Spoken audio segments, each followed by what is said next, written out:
Benoist, and you're listening to Supergirl Radio.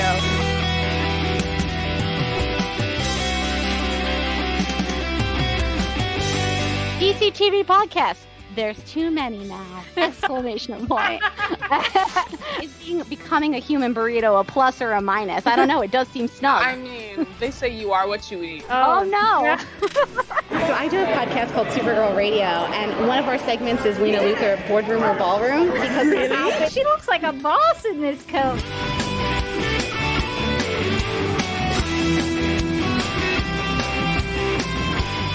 Is Nasty Luthor like a different Luthor? It's not just Lena being mean? No. Helen Slater here. It's so fun to know that you're hosting a podcast called Supergirl Radio.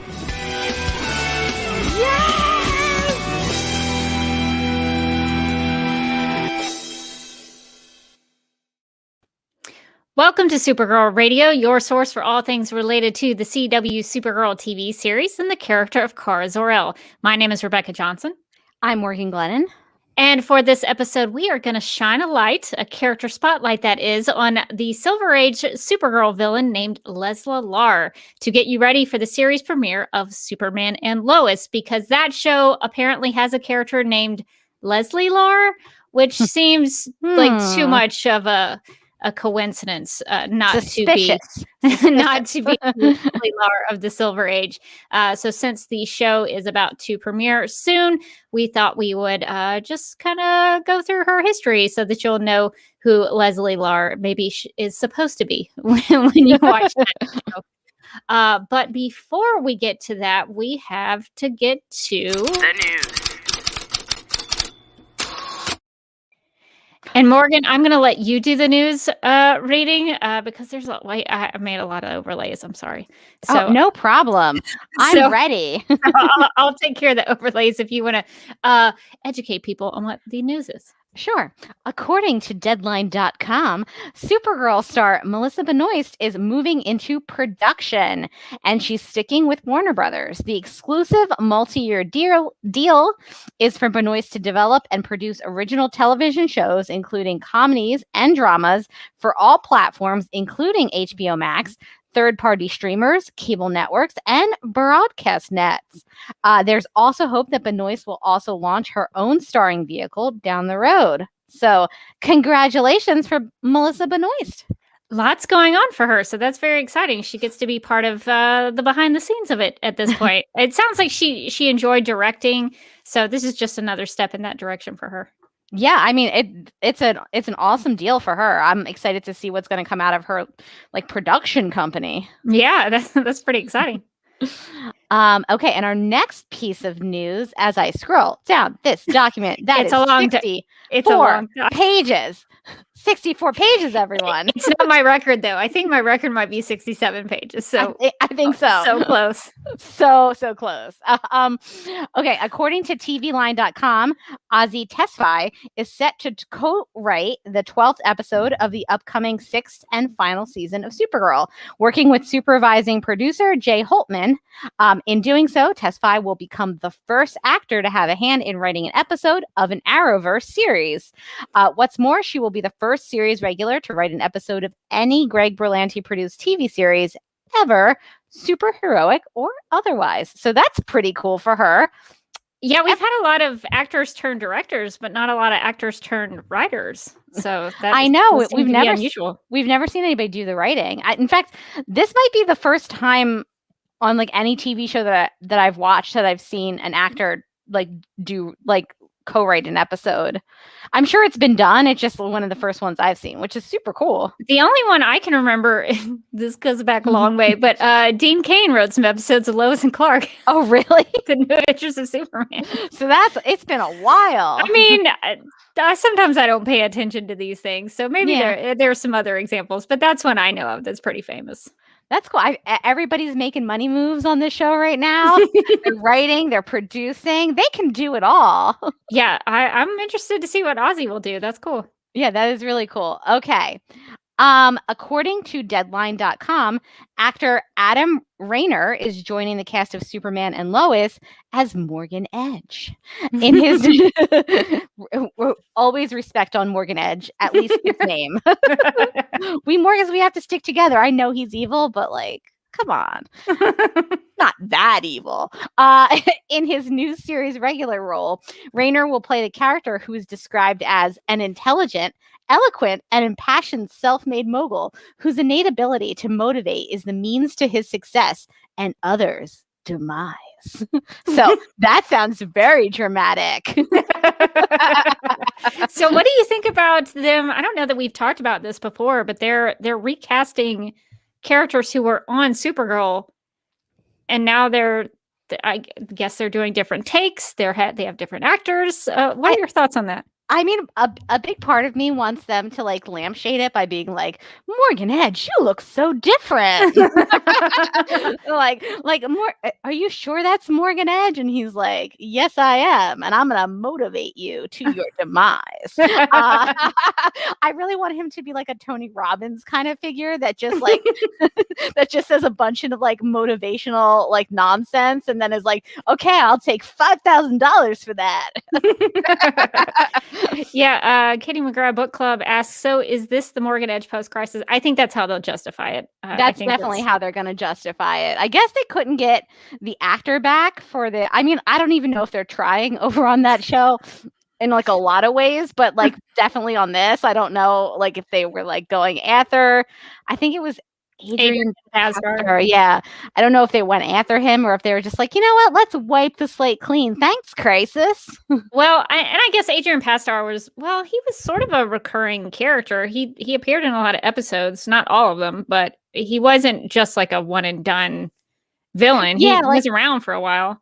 Like the one and done villains, I can kind of understand. Like, okay, like they were in one episode, like we can kind of like, oops, he looks different. Well, and they might cost more if they're a big name. So they might be like, well, we don't have that Adrian Pasdar. We don't have that. I was just about to be like, Pasdar, really? But I mean, maybe they.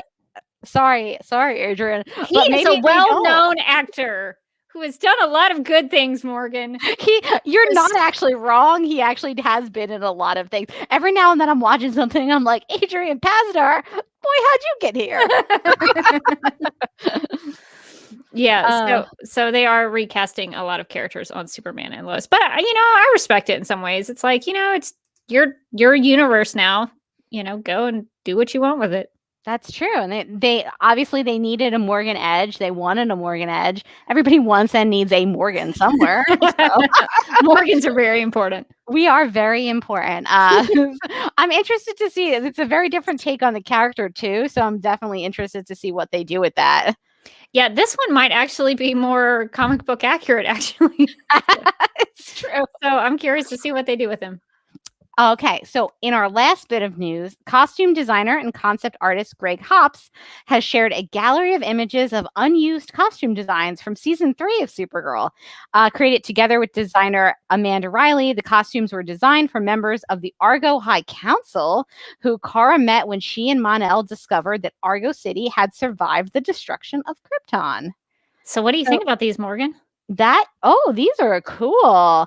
I mean, I have to say they're not quite as free flowing and comfortable as I mean, every day in some way I am dressed like a citizen of Argo now.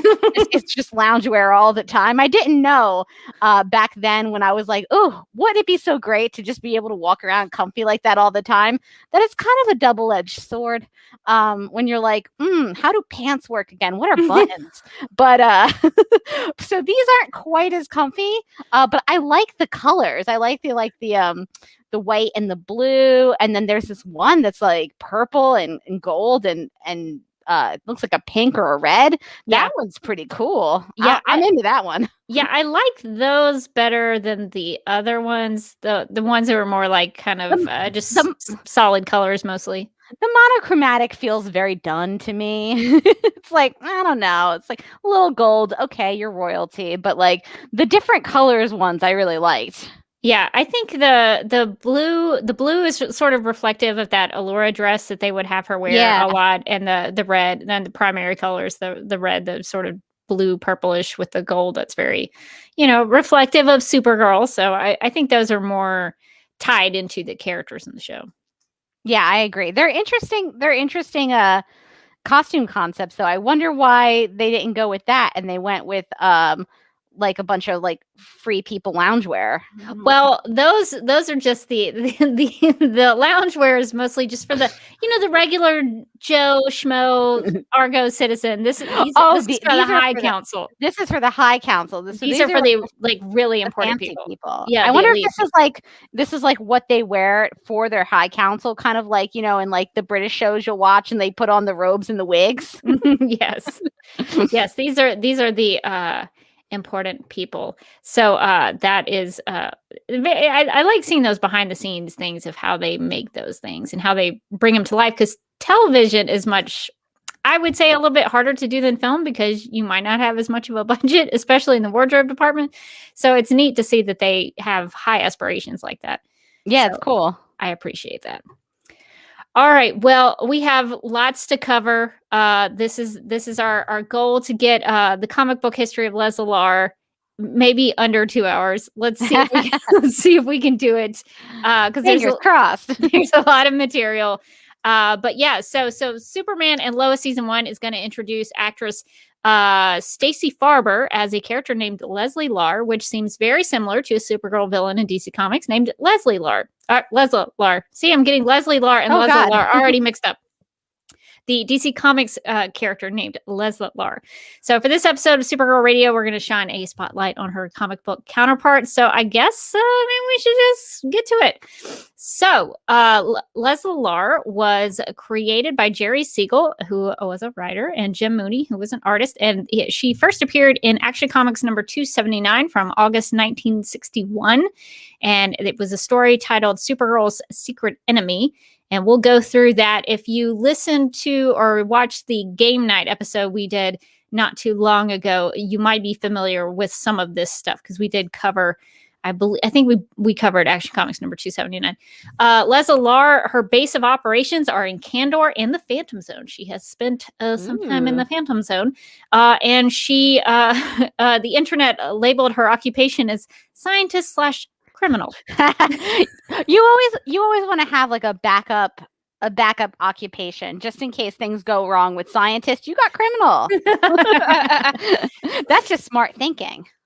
So we'll get into these stories and kind of get you through her first issue until the last one I could find. These are all issues that I could find that were concretely Lesla-Lar was in. So there may be other issues that I don't know about that she wasn't in, or that she was in and I don't know about, but these are the ones I could find. So we'll go through that history. And Morgan, if you will hop into the brand section. Oh, sure. The live stream. And because I have, you talk about a lot of pages in the Google Doc. I made a lot of overlays. What's happened here? So if you'll go into the overlays and pull them up by the issue, I certainly would appreciate that. Gotcha. Because, it's nice to have a little bit of a visual cue as we go. All right. So the first story, her first appearance is Action Comics number 279 from August 1961. And this is in the Silver Age of Supergirl. So at this point in Action Comics number 279 in Silver Age Supergirl's story, Linda Lee, she's not Linda Danvers. At this point, she is Linda Lee. Huh. She has not been adopted yet. Linda Lee has lost her superpowers. Oh, no. And in Action Comics number 279, in a story titled Supergirl's Secret Enemy, it tells the backstory of how Linda lost her powers. So we visit the bottle city of Kandor and we meet Lesla-Lar, who has been watching Linda through what's called an Earth viewer. That's this big screen that they have in Kandor that allows them to see what's going on Earth. So almost immediately, we learn that Lesla-Lar is jealous of the acclaim that people on Earth give to Supergirl, and this envy leaves Lesla-Lar to aim a kryptonite-tinged ray on Supergirl. Oh, no. Presumably, she has built herself. She is a scientist. She is a Kandorian scientist. Slash criminal. Slash criminal. So she's built a kryptonite-tinged ray on Supergirl, causing Supergirl to lose her powers. Oh, no.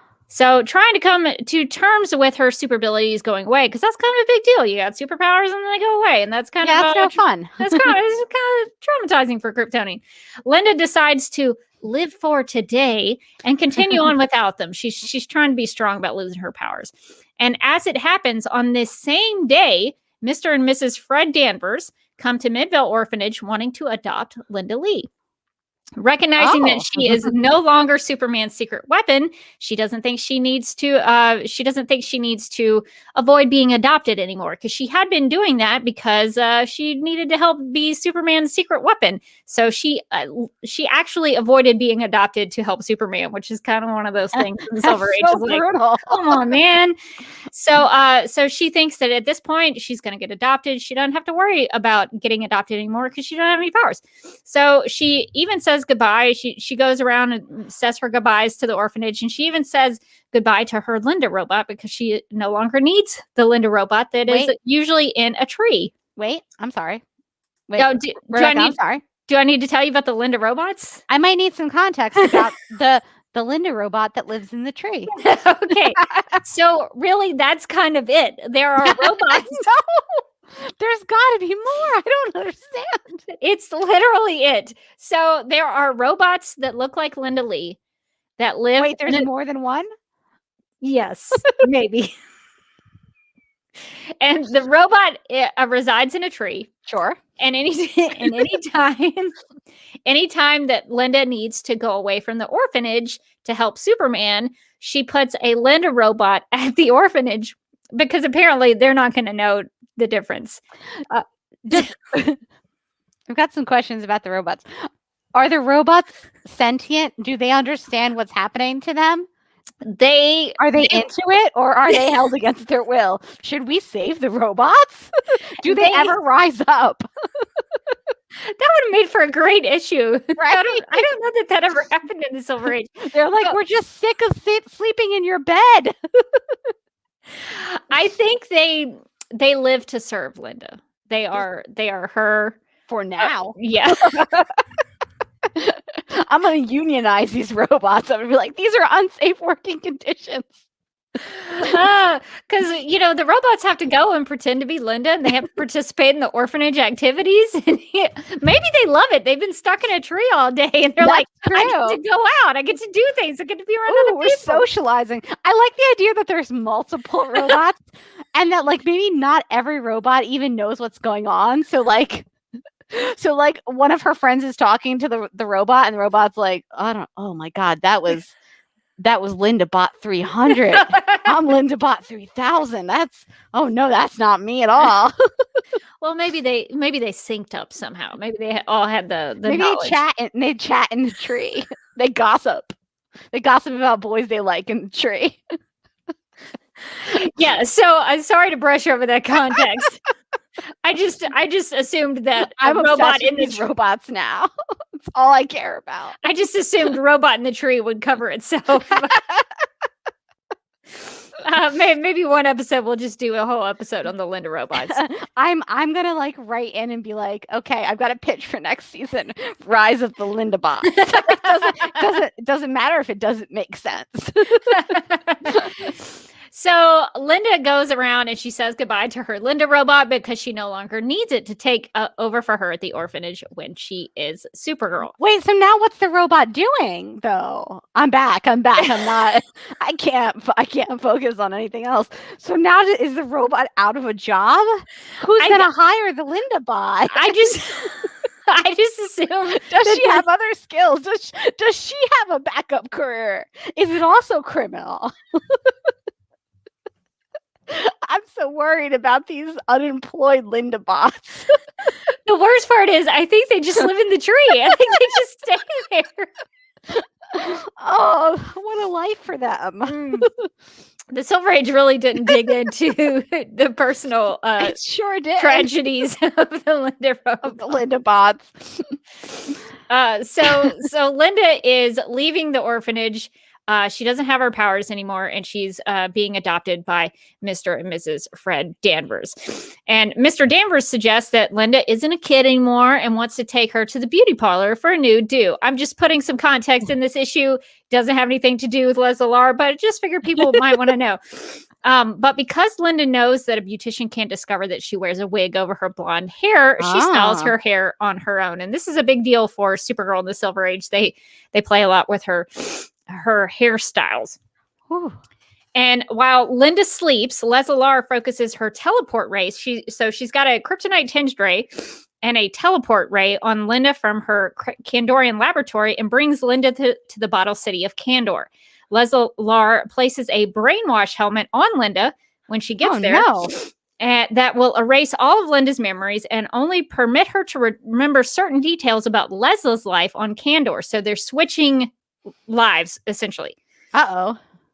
So they're switching lives. So Lesla is switching lives with Linda Lee, and it will only work as long as Linda stays in Kandor. Lesla-Lar, though, has a teleport bracelet and a reverse button on it that will return her to Kandor whenever she desires.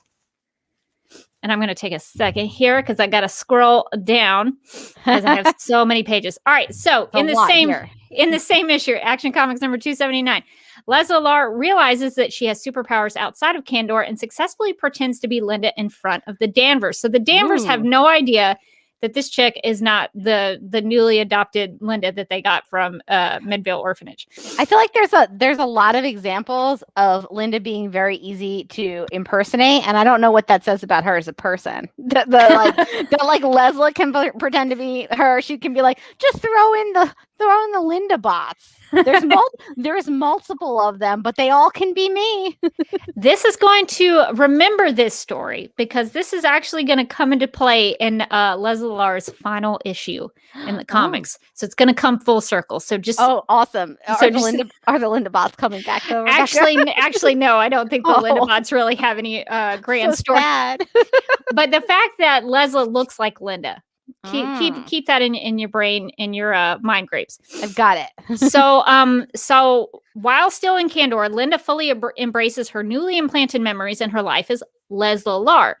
Lesla-Lar invented something called the Capturer and visited a Kandorian site known as the Hall of Heroes. So Linda is in Kandor and is kind of living Lesla's life at this point.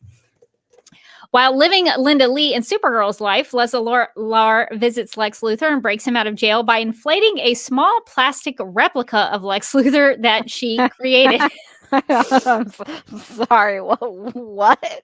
What is happening here? Did I put an overlay of that? Yeah, I just overlaid it up, and I'm just struggling with what's happening. How does this work? How does this work, Rebecca? So it's a small plastic replica, and she just inflates it. Okay. As far as I understand, right? I mean, doesn't that make sense? I don't understand why that doesn't make any sense. It's perfect sense to me. Sure, she just throws an action figure into the jail. Oh my God! This is the Silver Age. These things happen. And so this way, with the plastic replica of Lex Luthor, nobody will suspect that Lex Luthor has left his prison cell. So this is kind of like the Linda bots. It is. They put this replica of Lex Luthor in the prison cell so that the real Lex Luthor can go out with Lesla-Lar outside of the jail. I think that the replica Lex should get with Linda bots and they should all unionize. This is not fair. These working conditions are subpar, definitely. Well, this whole idea is actually the reverse of how Supergirl has been helping Superman as his secret weapon doing good deeds. So you've got the sort of evil Supergirl helping evil Luthor, and then you have Supergirl helping Superman in the same way. So that's kind of the idea of what is going on here. Oh my God, I don't think you included this panel, but the panel of her holding like the full size Lex Luthor figure is hilarious. She's got it like slung like under her arm. Well, you got to carry it somehow. I can actually include that panel maybe on the Supergirl Radio Instagram account so later. Yeah, because I didn't include that. But yeah, that's Action Comics number 279 if you want to go check it out. All right, so Lesla-Lar, now known by the writer of the comic as the Villainess of Steel, not the Girl of Steel. She's the Villainess of Steel. She helps Lex Luthor rob an armored car. Seeing this on her Earth viewer in Kandor, Linda Lee, still thinking that she is Lesla-Lar, so just keep up with this, calls the Earth lawmen to let them know that a criminal Supergirl is on the loose. Realizing that Linda is going to ruin her plans, Lesla-Lar makes use of her bracelet's teleportation button to put Linda back into her normal life and sends herself back to Kandor before she gets into any trouble. So this is going to be a common theme between Lesla-Lar and Supergirl, where Lesla-Lar will just kind of take over her life for a little bit and then go back. And so this leaves Linda very confused.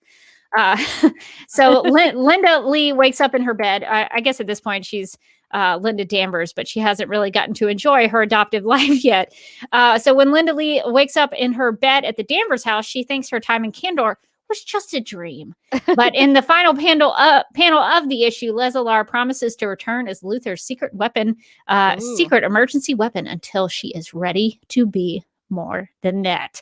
So there's a really great ending to that where Leslie's looking really menacing and evil. So that is the story. If you can keep up with that, there's a lot of switching places, a lot of evil schemes, teaming up with Lex Luthor. It's got kind of a Freaky Friday vibe. A little bit. So that is Lesla-Lar's first attempt at taking over Supergirl's life. It will not be the last one though. So in Action Comics number 280 from September 1961, in a story titled Trapped in Kandor, Linda Lee is still without her Supergirl superpowers and living the life of an ordinary human. Linda's English class takes a field trip to visit the Daily Planet, and while there, she talks to her cousin Clark Kent. If you didn't know, her cousin is Clark Kent. Oh my God. I'm so shocking. Spoilers. Spoiler alert. Her cousin is Clark Kent. About trying to figure out how to get her powers back. So she's, trying to figure it out. And as they talk in Metropolis, Lesla-Lar spies on them from Kandor and once again decides to take Linda's place. So she's able to basically, her Earth viewer is really powerful. She can just ping anybody's location and look at them on a big screen. So it's a pretty awesome device that she has in Kandor. Yeah, that's a pretty nice deal that she's got. Yeah. So once again, Lesla-Lar goes to visit Luthor in prison to let him know that he's been going about trying to kill Superman in all the wrong ways. You're doing it wrong, man. Lesla-Lar informs him that a kryptonite ray would be a much better weapon to destroy Superman, but that Luthor needs to build it and take credit for himself so that nobody will suspect her as Supergirl. So she's trying to convince Lex Luthor to kill Superman in the right way. In the right way. You don't want to mess that up. So she's trying to work with Luthor and giving her own ideas about how to do this. So meanwhile, in Kandor, Linda Lee, who thinks she is actually Lesla-Lar, so this is very similar to the previous issue. This again. This again. This happens a couple times. So Linda Lee, who thinks she is actually Lesla-Lar, ends her 4-hour work shift and goes. 4 hours? That's it? That's such a hard life. Oh, is she gonna be okay? We're really worried about her. Oh my God. I guess she got used to this with her Linda bots. They just kind of took over, and she's like, I don't need to work all this time. Oh my God, that's what I would do with my Morgan bots. I'd be like, to work with you, Morgan's gonna nap. So Lesla-Lar ends her 4-hour work shift and goes to unwind at a movie theater where she watches a newsreel of Kryptonian life that was filmed inside the bottle city of Kandor after Kandor was struck down by Brainiac. If you're wondering how this footage was captured, it was filmed through a super telescope. Of course. Of course. That's how you would do it. Linda watches important moments in Kryptonian history, like Jor-El and Lara putting baby Kal-El into his spaceship, moments before Krypton exploded, and the survival of Argo City, Supergirl's family, including her own father, Zor-El, try to save Argo from kryptonite radiation. She also sees Kal-El's ship landing on Earth, her own childhood, Kara's arrival on Earth, the creation of Supergirl's identity, and even the most recent news of Supergirl losing her powers. So this is actually Linda in a movie theater watching a film about her life, and she doesn't know it.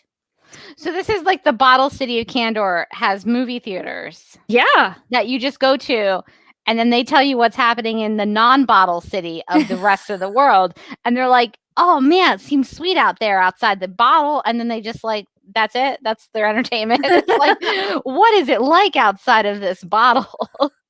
Well, I mean, Superman and Supergirl would be pretty big news. They're the famous Kryptonians. So, yeah, you would think that Candor, I mean, they've got a movie theater, so they must have a film industry. Why aren't they making their own stories? Exactly. Well, I mean, I'm kind of, I think Supergirl at this point is kind of not as known, right? So, but in Candor, she's big news. She's a celebrity. Yeah. If only she knew that, like, once she wants a little of that celebrity high, like, getting stalked by the paparazzi, she could just go to the bottle city of Candor. Have you ever seen the movie Soap Dish? I haven't actually. I've heard it's awesome. Morgan is one of my favorite movies of all time. You've got to watch it. I don't know if it's on. It used to be on Netflix at one point, but it's got Sally Field and Whoopi Goldberg and Robert Downey Jr. and Terry Hatcher's in it for a little bit. And it's about a soap opera, and like Sally Field plays this like Susan Lucci type character, and so to give her a little bit of self-esteem, she goes to this mall. And like Whoopi Goldberg's character is like, oh, is that Celeste from The Sun Also Sets? And then it like gets people to come around her and like ask for autographs and stuff. It's such a good scene. That's hilarious. Well, that's what makes me think Supergirl should do. She should, when she's feeling down about herself, she should just pop into the bottle city of Candor and then just wear those like giant like bug sunglasses like the Olsen twins did and carry around a Starbucks and say, don't look at me. Don't look at me. I don't want attention. I really please, my God, it's me, but I don't want attention. Yeah, so that's what makes me think of when I think about that. So to keep up appearances as Linda Lee, Lesla-Lar, so we're back into Lesla-Lar's switching into Supergirl. So Lesla-Lar convinces Superman to try out a theory for how Linda can regain her abilities. As a Kryptonian, Lesla-Lar already has her superpowers the moment she got to Earth, because that's how their cells and the yellow sun and all of that works. But Superman doesn't know that, and he is wowed that Linda's idea to get her powers back worked. He is so shocked that her idea worked. He's like, good job, kid. I probably shouldn't have left you in that orphanage with all those weird robots in the tree. I kind of think, I don't know if this was ever confirmed in the Silver Age. Maybe it wasn't, I forgot. But I have a feeling that the Linda bots were Superman's idea. It seems right. Because like, don't worry, I'm not leaving you here without friends. Superman has his own robots. So that just seems par for the course. So not too long after Lesla-Lar as Linda regains her superpowers, they find out that two groups of tourists in Metropolis Canyon are menaced by falling rocks caused by an earthquake. Not those rocks. Superman's way of helping the people is by battering the falling rocks aside, but Lesla-Lar, as Supergirl, fashions the falling boulders into a series of archways over the road. I like this because I like that Lesla-Lar is like, you know what I'm really into? Infrastructure. She does a pretty good job at being Supergirl. She's the villainess of Steel, but she's helping people. She's like, you could just bat those rocks away, but you could also create beauty out of those rocks. Look at this beautiful archway that you can drive through now. In Christmas, it'll be covered in lights. Oh, it'll be so pretty. And we'll charge people for it. Like she's already creating like a whole Disney World like environment, like Rockland. So she's actually, even though she's taking over Linda's life, she is doing the duties that Supergirl normally would carry, helping out Superman. So the news of Supergirl regaining her powers reaches Candor through the Earth viewer, because that's how they get all their news. But the people of Earth still don't know that Supergirl actually exists. This is before she has her big, like, hey, I'm a thing. Her big sort of coming out. Please, no autographs. It's me, Supergirl. Because Supergirl figured out how to regain her powers and save the people in Metropolis Canyon in such a clever way, Superman decides that it's time to announce Supergirl to the world. So, it's finally time for you to be famous, kid. So he's put it off. He would not let her do it for a long time. She had to stay in that orphanage and not get adopted. So now it's time that he's like, you know what? That one thing you did, I think you're ready. You know what? Those rock archers are so good. I'm going to let you have a family.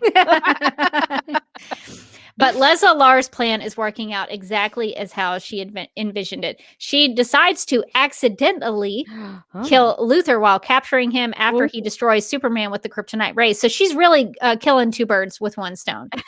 She's going to kill Luthor and she's going to kill Superman. But what if she thinks she's killing Luthor, but it's only just the doll of him? It's a Luthor bot. Dang it, I shouldn't have created that plastic version of Luthor. Because after all, a dead Luthor won't be able to reveal the truth about her, and all of Supergirl's glory and fame will be hers. Dun, So that's, dun, dun. that's why she wants to get rid of Superman and Luthor. And with Superman out of the way, she'll be the mightiest person on Earth, free to conquer or destroy Earth as she pleases. So she actually has some pretty good, I mean, they're evil motivations, but they make sense. They do make sense. I also feel like somebody should have clocked her as evil just based on the arch of her eyebrow here. She does that a lot. That's not a helpful eyebrow. Like I don't care how many drive arches she's made. I don't know how many beautiful Zen rock gardens that she's raked in her time. Like that's an eyebrow that means trouble. Well, that's how they were able to distinguish her in the art from Supergirl, because they just draw one eyebrow. They draw her very similarly to Supergirl. So the evil, I don't even think I can do it. The evil arch in the eyebrow is the way that you know she's bad. Oh, dun dun dun. All right, so let's get to Action Comics number 281 from October 1961. In a story titled The Secret of the Time Barrier, What? Linda Lee is still in Kandor while Lesla-Lar she's still there. She's still there. Lesla-Lar is still pretending to be Supergirl. And when Lesla-Lar, as the Girl of Steel, goes to the Fortress of Solitude with Superman, she encounters Krypto. You're going to like this, Morgan. Who Krypto. Who senses something phony is going on. He's starting to know. Krypto looks legitimately shocked in this battle. Krypto is like, what? So Krypto thinks that something phony's going on, and with his super smell, Krypto recognizes that this Supergirl doesn't wear the same perfume that Linda does. He knows he's that super smell. I also like in this panel he goes, and she's looking at me with a funny expression. Nervous, like, not like a friend. She's probably doing that weird eyebrow thing at him. I like that the idea that Lesla-Lar's downfall is just that eyebrow twitch that she can't help doing, the evil eyebrow. Like, oh darn. Gives her away every time. Krypto's dog instinct leads him to use his microscopic vision to look inside the bottle city of Kandor, where he spots another Supergirl. So he's seeing Linda in the bottle city, and he senses that the one who is in Kandor is the real Supergirl. So really, nobody else has figured this out. Mr. and Mrs. Danvers have not figured this out. Superman hasn't figured this out. But Krypto the super dog nailed it on the first try. You know what? Krypto is so smart. He is such a good boy. That's the thing. Superman, like just left her in an orphanage and didn't even care about her. But Krypto was like, I'm a real pal. You smell different, and your eyebrow keeps doing weird things. That is not my friend. He knows what's up. So back in Kandor, Linda Lee, who thinks she is Lesla-Lar, the scientist, gets discovered on the street by a film director, because they have a whole film industry in Kandor. Yes. What? And the film, and you know he's a film director because he's got on a beret. Because all film directors wear berets. This is a known fact.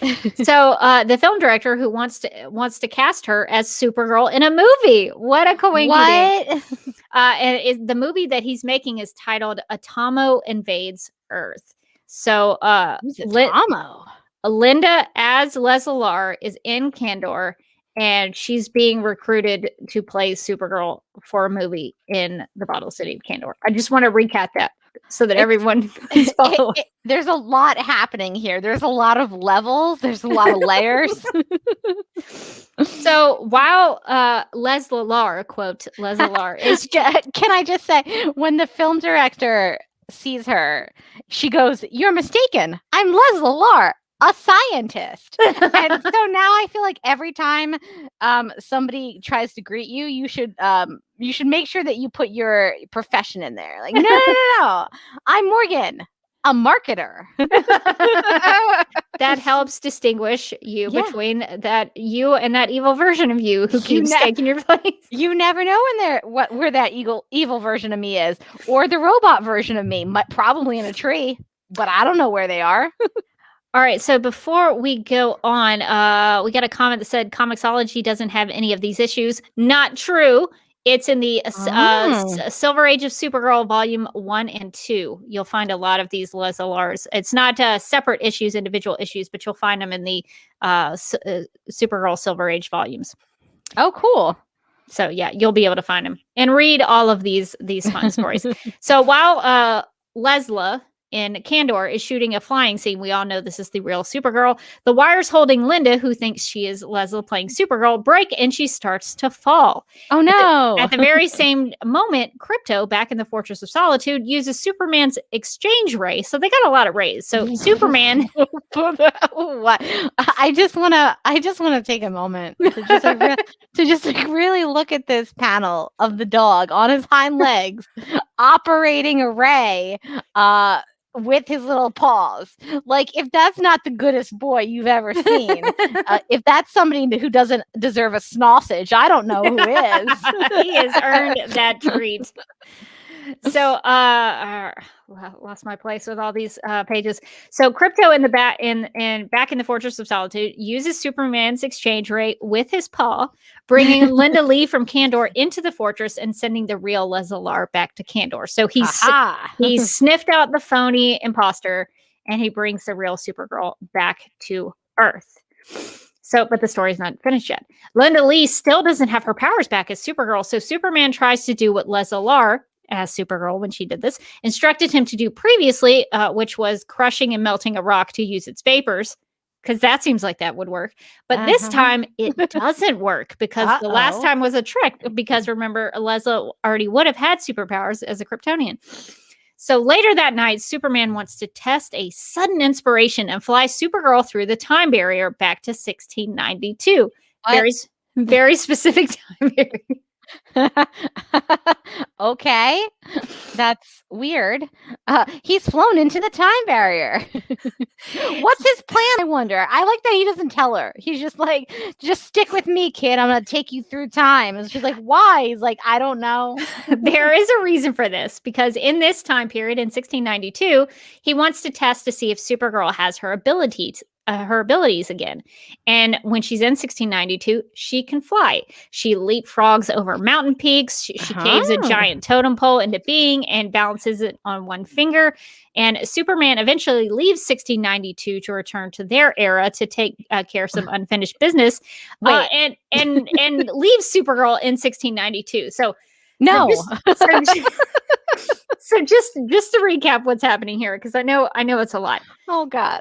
So Superman wants to test why she doesn't have her superpowers. So they go back in time to a time when she had superpowers. And in 1692, she does have superpowers. But for some reason, Superman's like, you know what? I'm just going to leave you here in the past. Someone pages Superman. He's like, oh, shoot, I have to take this. So Linda, you Supergirl, cool here, right? Because they can just travel through time willy-nilly and it doesn't really matter. Why does Superman hate Supergirl? This is what I want to know. He abandons her at the orphanage. She's like, don't get adopted, whatever you do. I don't want you to have a loving family. And then he's like, oh, you lost your powers? What if I take you through time and then just leave you there? and probably not a great time period, 1692. We'll get into it. So 1692 isn't a great year for Supergirl to be stuck in, because this is the time period when many people believe that witches actually existed, including one known as the Golden Witch. Oh no. So you can kind of see where this might be going. As Supergirl checks out her new location, because she's like, while I'm here, I might as well look around. She happens upon a village that has contaminated water. Wanting to help these people, Supergirl brings them a mountain glacier, drops it in the middle of the town, and melts it with her heat vision to create drinking water. How does that not go great for her? I don't understand. They're not jazzed about it. But I mean, I think it's pretty helpful. So it seems really nice. That's probably a heavy piece of ice that she brought. But that's not all she does for these people. She repairs their houses. She gathers food for the hungry. She lights coal to create heat to warm them. She creates something called quinine. I don't know. Have you ever heard of that? I've never heard of it. I have not. I assume it's some sort of medicine to lower the fevers of medical patients. The villagers appreciate her generosity, but also suspect she is working with the devil because she often burrows underground and flames spring up at her command. Oh my God.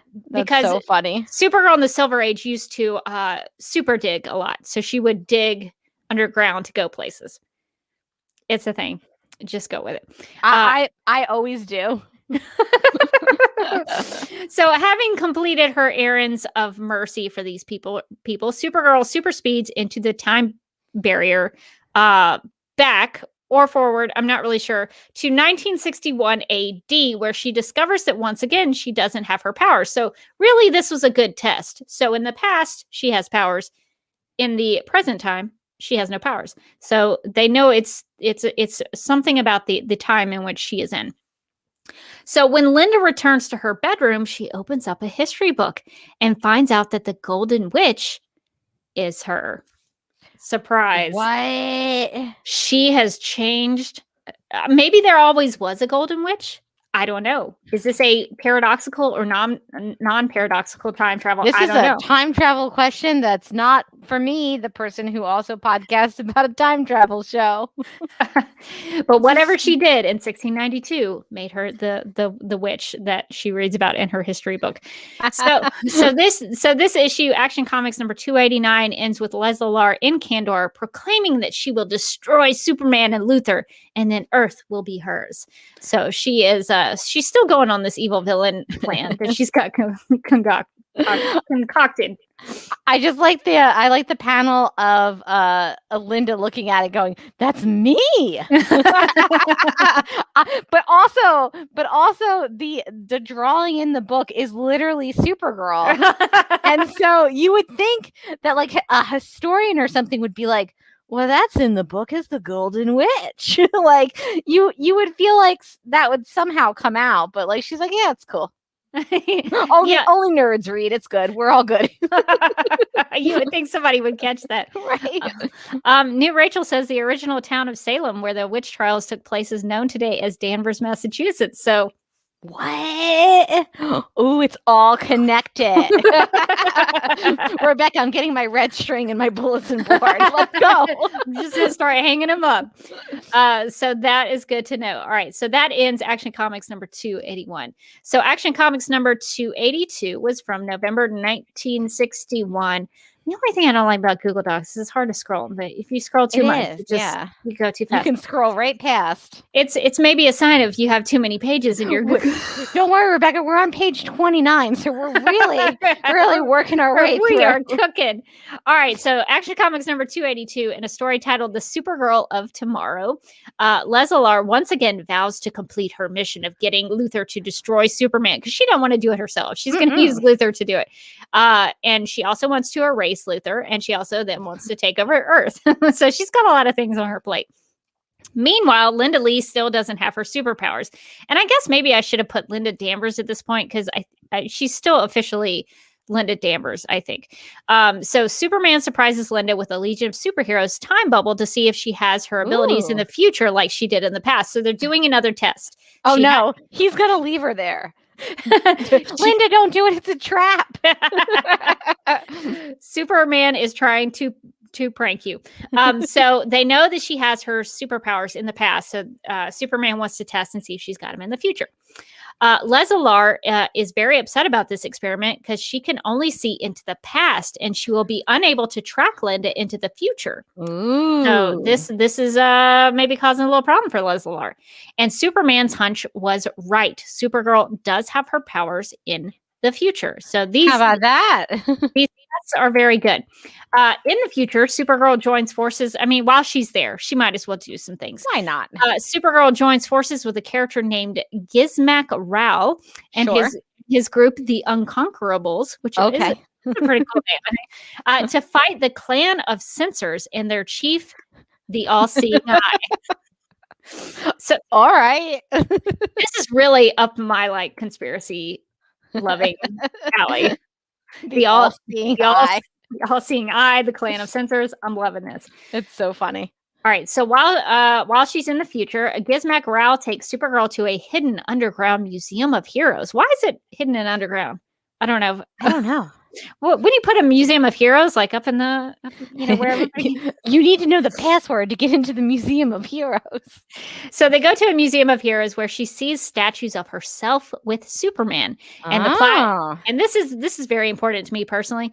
The plaques at this museum say that Supergirl is more powerful than Superman. So I just want that documented. I feel like not a lot of people know this. You can look at the panel right here at the panel. It says Superman, super powerful hero. But then it says Supergirl, more powerful than even Superman. And if I was Supergirl, I would be like taking a picture of that and I would show it to him and I'd be like, stop leaving me places. Or we will duke it out and we'll never have to I'm do going to this again. win, apparently. I'm going to win. Stop it.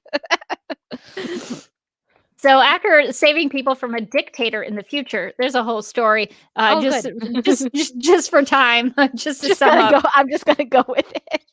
Just to sum up, Supergirl saves all these people from a dictator in the future.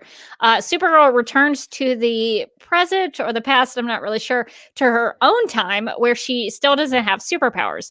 Embracing her non-superpowered life, Linda goes to the beach. I mean, she's like, I have superpowers. Why not? So Linda goes to the beach with her adoptive parents and runs into Dick Malvern. Dick. if you don't know who Dick Malvern is, he's a boy she knew at Midvale Orphanage as Dick Wilson. And then when he got adopted, he changed his name and he became Dick Malvern. So Dick Malvern is one of Linda's boyfriends in the Silver Age. She has a lot of adventures with him. Dick is wearing quite a small Speedo. Have you noticed that? It's a little revealing. I guess these were suits during that time period in the 60s. Like, I like Linda's suit, but it's like she's wearing kind of, it's almost, it goes down like her thighs. Meanwhile, he's like, how small can I get this bathing suit?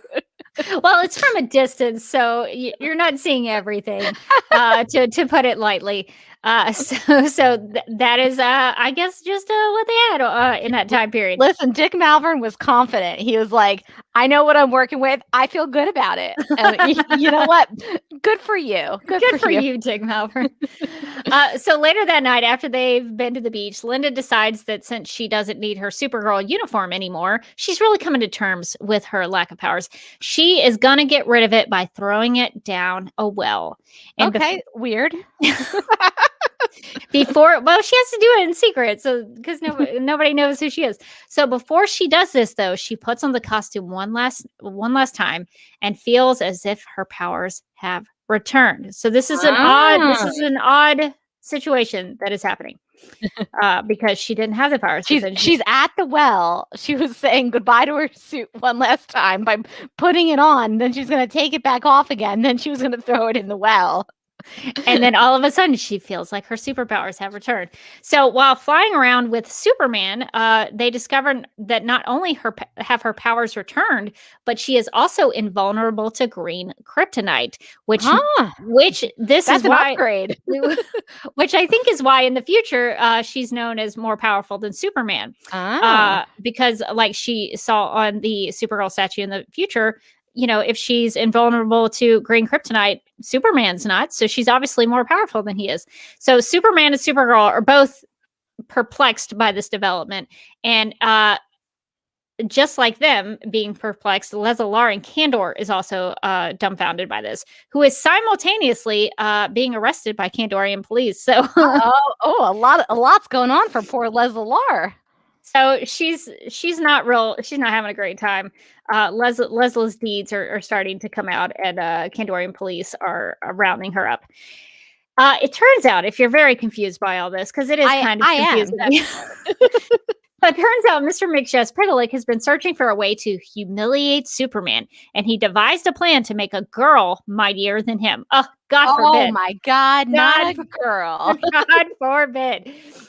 He just so happens to come across Linda as Supergirl at the well and magically grants her all of Superman's powers and makes her invulnerable to kryptonite. He doesn't know that she's Supergirl. And because he used magical powers on Linda, Lesla-Lar's mystery ray that removed her powers in the first place has no effect on Supergirl. So this is all kind of a timey-wimey magical story. Which basically what a coincidence that like this is the day that he decides to play this prank. He's like, oh, you know what's really gonna get Superman so mad is if like a girl is more powerful than him. Oh my God, he just happens to be with a girl who actually just happens to have a costume on. That's weird. Don't think that's connected. All right, let's go. Who said Mr. McJustpitalik was very smart? He's just powerful in his magical abilities, but he's not very intellectual. So that's the end of that issue. So we'll roll into, we're about half-ish way through Lesla-Lar's comic book storylines if you want to hang in there with us. So in Action Comics number 304 from September 1963, this is a story titled The Maid of Menace. Oh, and I like it. in this one, Linda Danvers is enjoying a day at the beach with Dick Malvern. Dick has taken her back to the beach. I guess he wants to get, you said it, that swimsuit. He's like, I bought this really tiny swimsuit and I've been working out like a ton, Linda, like a ton. So we got to go to the beach again. So she goes to the beach with Dick Malvern, where she spots a mysterious super being helping out a gambling ship. What? Tracking the flying female menace with her telescopic vision, Linda sees her vanish through the time barrier at super speed. Good grief. So I don't know. Do I have the panel of the mystery person? Yeah. Okay. So you can see her flying through. So in the Silver Age, they depicted time travel as different colors, and they would write the year in there. So they actually made time travel pretty understandable. Like you knew where they were going. What I like is that it starts from go. Oh, is that 60? That makes more sense. I thought it was go, and I was like, "What is this, Monopoly?" So you always know when they're time traveling because it's fairly consistent how they depict the time barrier. Oh, I'm just scrolling again. Okay. So later at the Danvers home, they see a news story on TV about Comet the Super Horse. What? You can't talk about the Silver Age of Supergirl without a mention of Comet the Super Horse. Comet's going to be showing up making things weird. So they see a news story about Comet the Super Horse going berserk and destroying Monument Mountain in Goldstone National Park, which is basically the comics version of Mount Rushmore and Yellowstone National Park. If you want to get that visual in your head. Maybe Comet found out about her and Dick at the beach and was like, Comet telepathically tells Supergirl that he can't stop what he's doing, and he's being ordered to crush the statues to rubble. So he doesn't mean to do any of this stuff, but he's being commanded to do it. And the one commanding him to do it is revealed to be the same flying female menace out at sea that Supergirl saw before. To prove that she is a real threat, this mysterious superpowered lady carves her name, Black Flame, into the side of Monument Mountain with what looks like heat vision. So this is Black Flame's way of letting people know exactly who she is. She just it's pretty dramatic. She writes her name into a mountain. I don't know. Do I have that? I think that overlay? Yeah, let's okay. Black Flame. Yeah. I like her name because it sounds like kind of like a heavy metal band. It might as well be. Comet and Black Flame. So Black Flame explains to Supergirl that she comes from the future, the year 4000 to be exact. Black Flame allows Supergirl to wear a Minto dome. This is something you see in the Silver Age a lot. A Minto dome, we'll see more of an image of this later, but it's basically like a helmet that you put on your head, and it helps you to see like things that you need to, like memories and things. So, I'm trying to see if there's an overlay of a Mento dome. I think I have one in there somewhere. Black Flame allows Supergirl to wear a Mento Dome that contains the recorded secret of her origin, which shows Supergirl that Black Flame is the queen of a pirate planet in the future. I'm sorry. What? Just go with it. It's the Silver Age. In her backstory, Black Flame says she was born on Earth but had been exiled and is actually Superman 25, I believe. XXV is 25. And that her ancestor was the beloved Supergirl 1 from Argo City. So Black Flame is telling Supergirl that she is from the future and that they are related. So this is... Okay. I'm following that. She's a future pirate, but why is she destroying mountains with a horse? We're gonna find out what's going on. So that seems like a cry for help. I don't know what's going on there. All right. So when Supergirl takes the Mento Dome off her head, Black Flame tells Supergirl that the reason she is in Supergirl's time is because some of her greedy henchmen revolted and used some of her super weapons against her, and she is hiding out in the present century until she can regain her throne. So some people revolted against her, and things are not going well for Black Flame at this time. So she's just like hiding out. She's like, I'm laying low. And the way that I plan to lay low is take over a super horse, have him destroy a mountain, and then laser my own name onto that mountain. No one can know I'm here. It's not a really well thought out plan, but there's some flaws in the logic of that plan. This is what she does. So Supergirl doesn't handle the news of her relationship to Black Flame very well. This is all very sudden. This is not going to be the last time that someone comes to her and says, "Hey, we're related." So just remember this. Supergirl cries that all of the good she will ever do will have been wasted because in the year 4000, all of the people of Earth will hate her. She's very upset about this. In comforting her adopted daughter, Mrs. Danvers suggests that Supergirl take a trip into the future to check out Black Flame's story, which is actually a really great idea. Way to go, Mrs. Danvers. I appreciate this. So the Danvers just straight up know she's Supergirl. Yeah, they find out pretty early on, and they help her with like her identity, and they know that she like digs holes in the ground so that nobody sees her. So at this point, the Danvers is like adopting kind of a weird puppy at this point. She's just making a bunch of holes in the backyard. Well, she doesn't want people to see that she's flying into the house. So she just burrows underground so nobody sees her. I feel bad. Like the Danvers, I imagine them spending all this money on landscaping. There's just these giant craters in their backyard. Well, I guess maybe there's just one hole and she's just digging the same hole. I don't know. It's a Silver Age Supergirl, I think they call the logic is going to be fuzzy. A super boring, I think is, boring underground. I think it's what they refer to it as super boring. That's hilarious. Which I would really just call super digging, but whatever. So that's where they go with that. So Mrs. Danvers is like, go into the future, check out Black Flame's story and see if what she is saying is true. But when Supergirl travels to the year 4000, she still sees a statue in honor of Supergirl, and there's no record of Black Flame in any of the photographic historical records. Confused, Supergirl asks Comet the Superhorse to use his telepathic powers to read Black Flame's mind, and Comet receives an impression from her thought waves of the bottle city of Kandor. So Comet suspects that Black Flame is not actually from the future, but from the Bottle City. We're going to see if he's right. Supergirl goes to the Fortress of Solitude and uses Superman's reducing ray. See, they all the time they have. I need to make a list of all the rays they have. So Superman has a reducing ray, and Supergirl uses it on herself to shrink down and visit Kandor. While there, Supergirl meets with Bal Korin, Bal-Korin,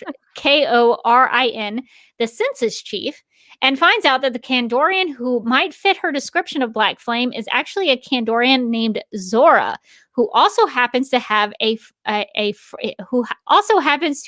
a friend of, guess who?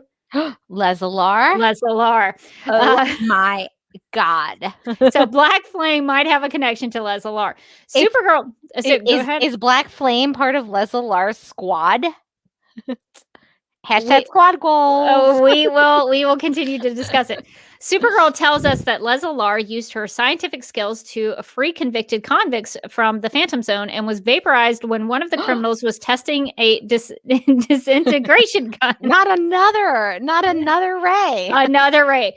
Val Corin checks on Zora via his Visa screen. So they have an Earth viewer and a Visa screen. And she is working in her lab in the Science Academy. Supergirl thinks this confirms that Zora is not Black Flame and decides to keep looking. So her suspicion, it seems like Zora is not actually Black Flame at this point, and maybe Comet was incorrect. But just hold on to that. The horse was wrong? The horse who can use telepathy might have been wrong? What? I can't believe that. All right. So when Supergirl reemerges out of the bottle city of Kandor, she has become big again. She uses the Zonophone, which is basically now, I guess, would be like Skype or FaceTime. Oh, yeah. Which the Zonophone communicates with the Phantom Zone. This is a very specific Zonophone. It only communicates with people in the Phantom Zone. And she checks on all the female prisoners who are all accounted for, which means Black Flame doesn't come from the Phantom Zone. So she's trying to figure out, she's trying to go through all of these suspicions and try to figure out which one of them is correct. I also like how mad all the female prisoners of the Phantom Zone are. Like, talk about somebody who's not popular there. They're like, all right, Supergirl, what are you doing here? Like, leave us alone. Well, if you were in the Phantom Zone, you'd probably be unhappy too. Yeah, you would probably not be Supergirl's biggest fan. That's not a call they're looking forward to taking. They're not answering that Zoom. But they were helpful. They did tell her what she needed to know. Yeah. In an effort not to pass on her powers to Black Flame in the future, Supergirl uses gold kryptonite on herself. This is a very dramatic, very drastic move on the part of Supergirl. Yeah, she's taken a couple leaps there. Thinking that Supergirl is now powerless, Black Flame reveals herself as Zora of Kandor. So she was right. Comet to Supergirl was right. And my God. And that she's not a descendant of Supergirl in the future. So they are actually not related. What Supergirl saw on the Visa screen in Kandor was an android, because everybody has a robot. Everybody has a robot. Of course. What she saw in Kandor was an android, a chemical duplicate of Zora. So Zora was using those robots. Come in handy. Oh, the poor robot's just like, sure, I will obey, Mistress Zora. Fine. But I am going to Skype with the Supergirl robots later, and we are going to talk about you a lot. I love it when we get to talk about robots on Supergirl Radio. So often, as it turns out. Way more than I would have thought. Black Flame explains to Supergirl that she had always admired Lesla-Lar, and when she was disintegrated, Zora wanted to fulfill her greatest ambition, to take Supergirl's place in the outer world, which she does using a red kryptonite cloud that made her big. We also find out that the Mentodome tapes that Supergirl watched earlier in this story were phony. They were not real. So Zora has been trying to fulfill her dastardly deed, and she's really faking everything. And while Supergirl is weak and dying of thirst, Black Flame pours a cup of water out onto the ground just to be cruel to her, just to really rub it in. Not nice at all. Zora is pretty dastardly. She's really, she's taking that aspiration to be like Lesla-Lar a little too far. Zora proclaims that not even Lesla-Lar could achieve such a victory as seeing Supergirl plead for mercy. Just when Black Flame thinks that she has defeated Supergirl, it's revealed that when Black Flame thought I'm screwing this up.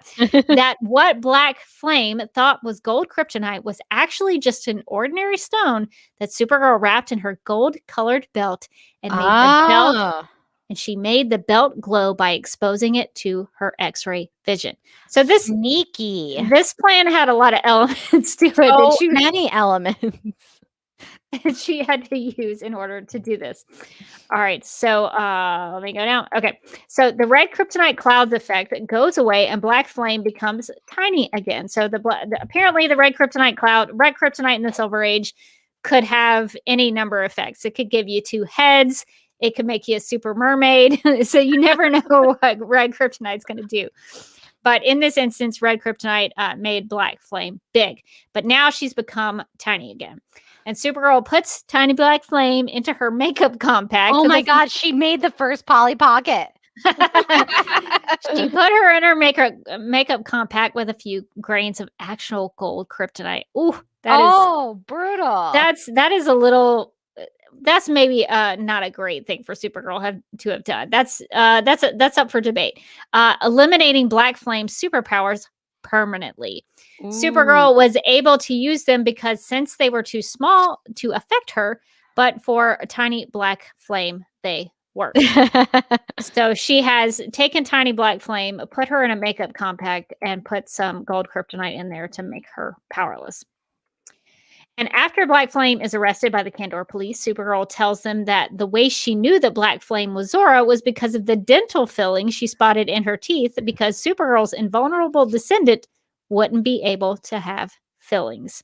So that's how she knew. I guess Zora had cavities.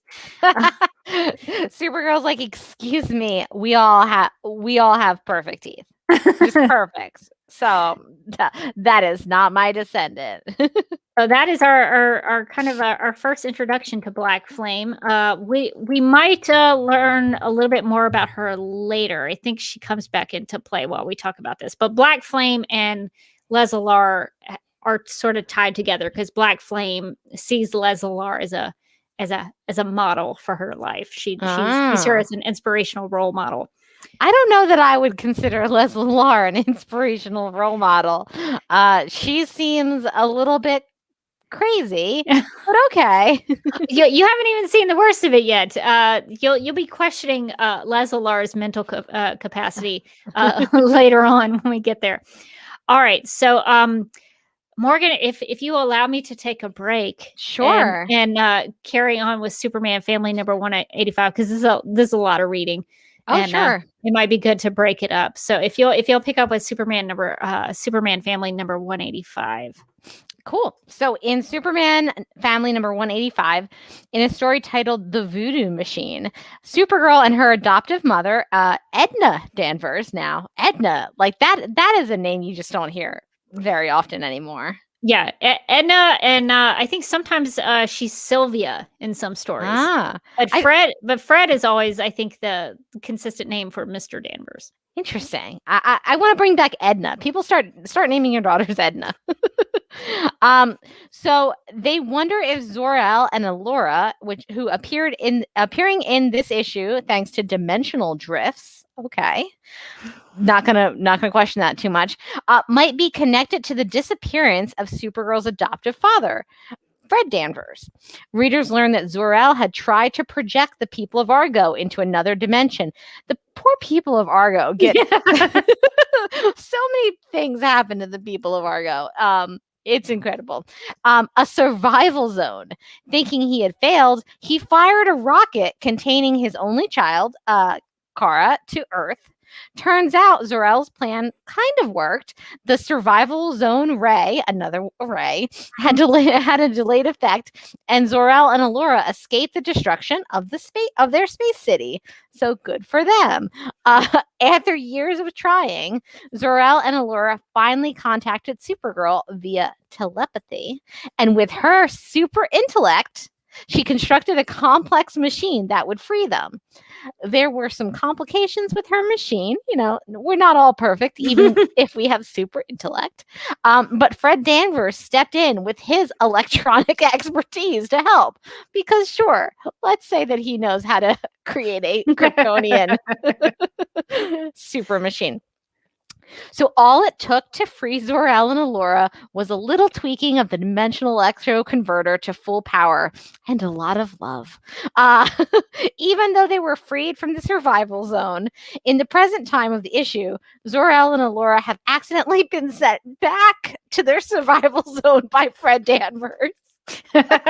He might have screwed up a little bit. This is why she probably shouldn't have gotten him involved. When he activated the voodoo machine. Now, probably you're not going to want to activate something called the voodoo machine if you don't know how to work the voodoo machine. What is the voodoo machine?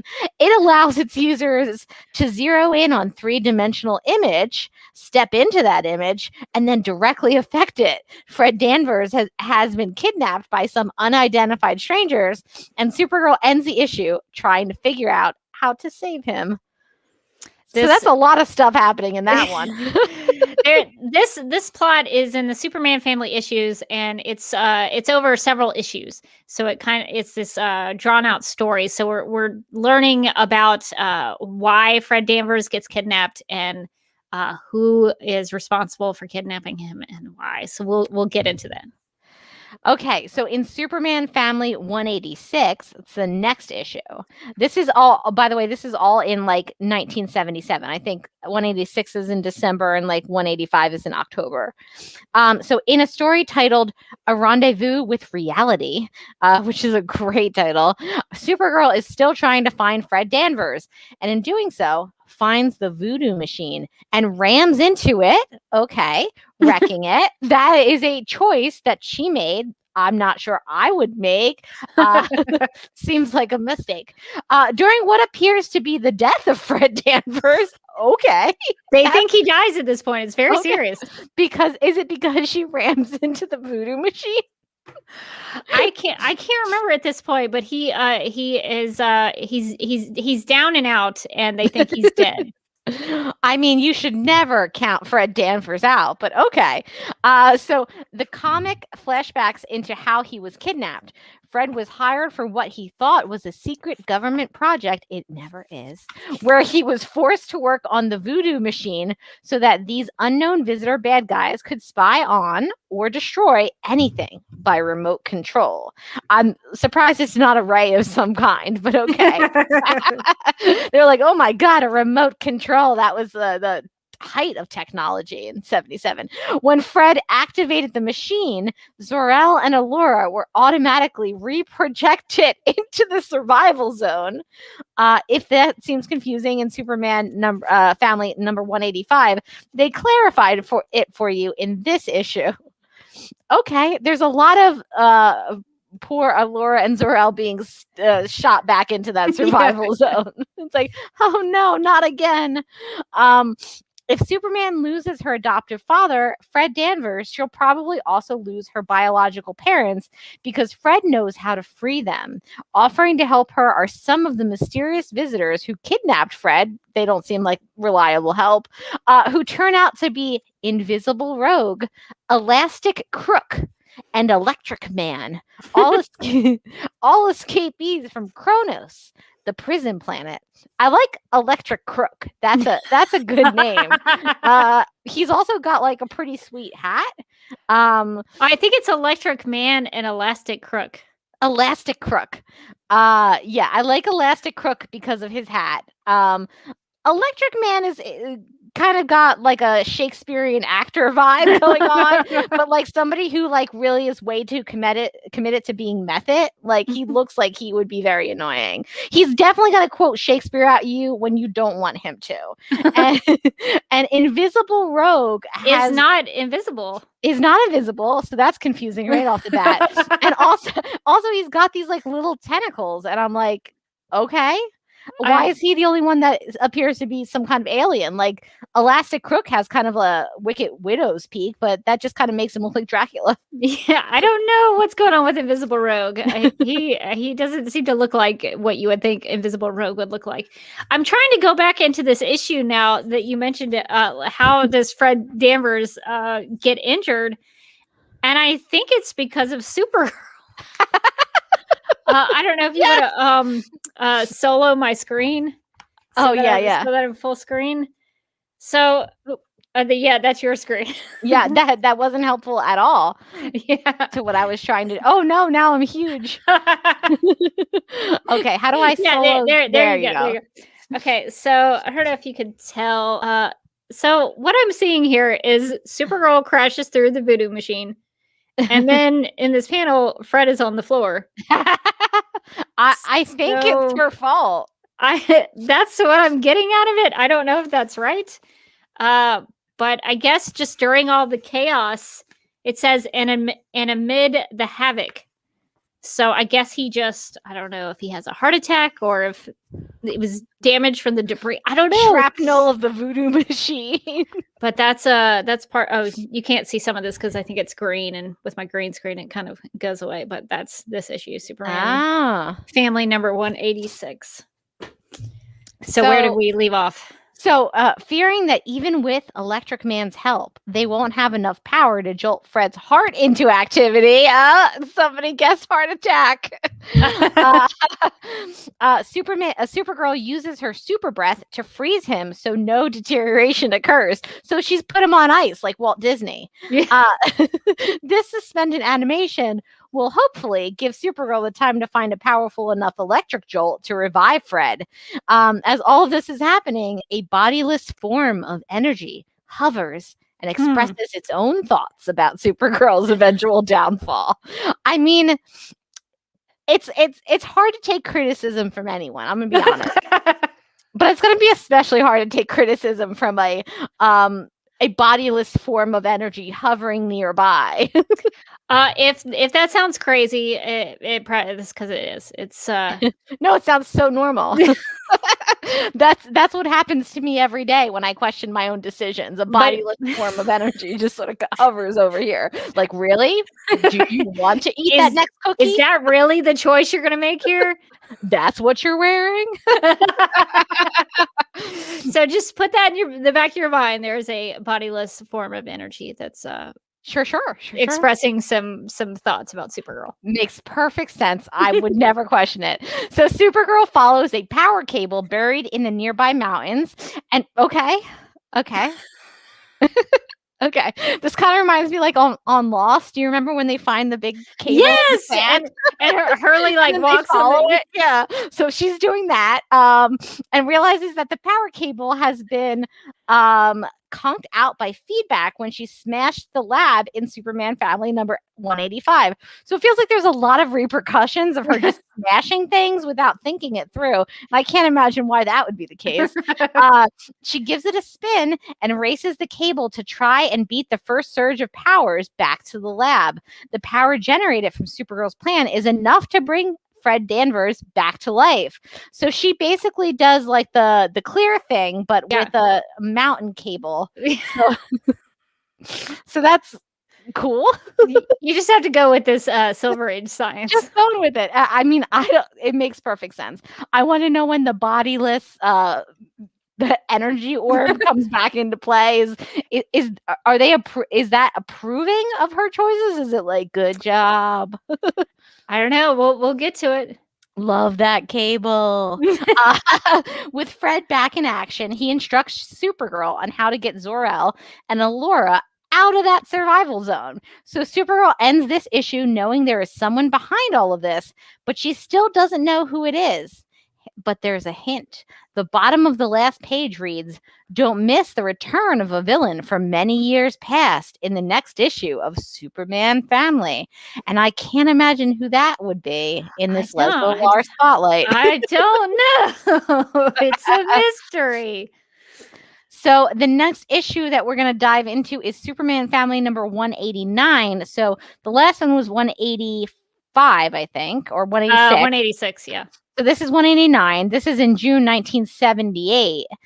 So it's a little bit later than the last one. And so in a story titled Memories of Menace, Supergirl finds herself in the Phantom Zone, which is not a great place for her, as we've seen with her reception when she zoomed in on the inmates. After learning that a character named Shyla tried to steal her powers, Supergirl tricked Shyla into the Phantom Zone from which she had escaped. Because of this action, Supergirl was arrested. Why? And brought before a Kandorian court on charges of illegal imprisonment of a Kandorian citizen. Okay, they don't like that. But I thought that they were her biggest fans over in Kandor. have things change. The court views the Mento tapes, branding Supergirl as a criminal. On those tapes, and there are memories of witnesses who forget the incident, the viewers see Luthor's memories of Supergirl working with him before she began her public career as a superhero. Whoa, they're throwing it all the way back to the 60s in this one. So does that seem familiar? Are you recalling early issues that we talked about now? Are we Yes. coming full circle? They're bringing it full circle. Oh my God. It actually kind of is impressive because like the first issues where that happened were like from the early 60s. Early 60s, yeah. And now we're at the late 70s and they're like, remember that time that that Lesla-Lar had a Superman doll, a Lex Luthor doll? Let's bring it back to that. In this panel, air quotes, Supergirl says, with my powers and your brain, we'll be rich beyond our dreams. And Lex Luthor says, ha, ha, ha, ha, and then throws money up in the air. So it does look pretty damning for Supergirl, gonna be honest. To prove her innocence, Supergirl wants to be sentenced to 73 days, a very specific amount of time, in the Phantom Zone. So this is equaling the length of a Kryptonian month. Oh God, that's a long month. Oh, could you imagine like January being 73? It felt like 73 days, but could you imagine it? That's almost 3 months. That's so many 90 days. Yeah. Oh God. Okay. While in the Phantom Zone, Supergirl runs into Jax-Ur, General Zod, and Kur-El, the worst criminals in the zone, and they try to rip her brain apart, which is really rough. Really intense. Not cool at all. She needs that. Meanwhile, in Midvale, at the newly constructed Star Lab Research Center, Fred Danvers, who is now the head of Star Labs, interviews a Mr. Carr for the position of research assistant. Of course, who could that be? Of course, this interviewee is none other than Lucas, Snapper Carr, who tells Fred that he prefers to be called Lucas or Luke, but not Snapper, Daddy-O, because he's his own man. Because he's his own man now and not just a Justice League sidekick. I'm more than just my snaps, he says. It's such a random issue. There's all this stuff with Supergirl going on, and then all of a sudden, Snapper Carr shows up. Amazing. Well, I hope he gets that job. I really do. I don't think that there's a lot of future in just walking around snapping. I don't think that that's a lucrative career choice. Oh, hi, Beaker. How did you get here? Oh, don't step on the keyboard. Guest appearance, Beaker. Special guest appearance at the lab guest. Back in the Phantom Zone, Supergirl recognizes the face of a friend who turns out to be Mon-El. What?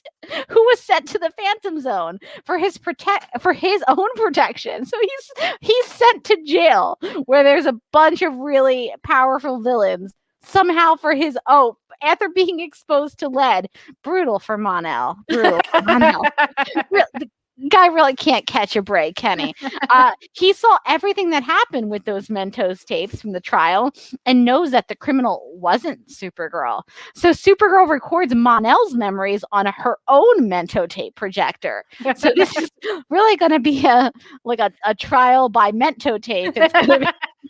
It's going to be one of those he said, she said, Mento tape said situations. This is ridiculous. The Mento tapes play in the Kandorian courtroom. Okay, I guess she's back after her 73 days. Yes.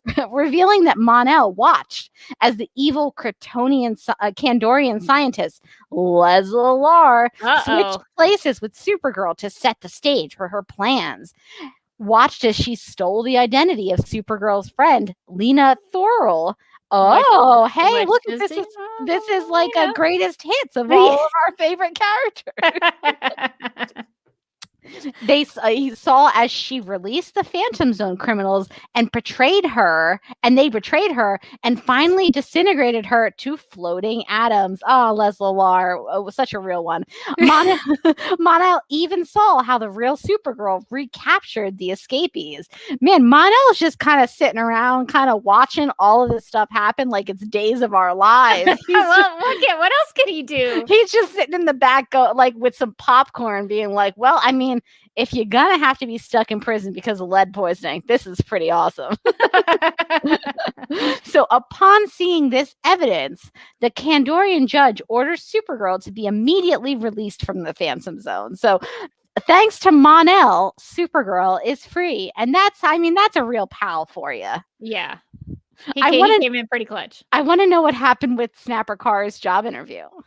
I think that's in another issue, and I don't think I read that. But I'm fairly certain he probably got the job. He definitely got the job. I feel like he's maybe qualified. Well, we'll have to follow up on that. And I think there was a question from the chat about Snapper Carr.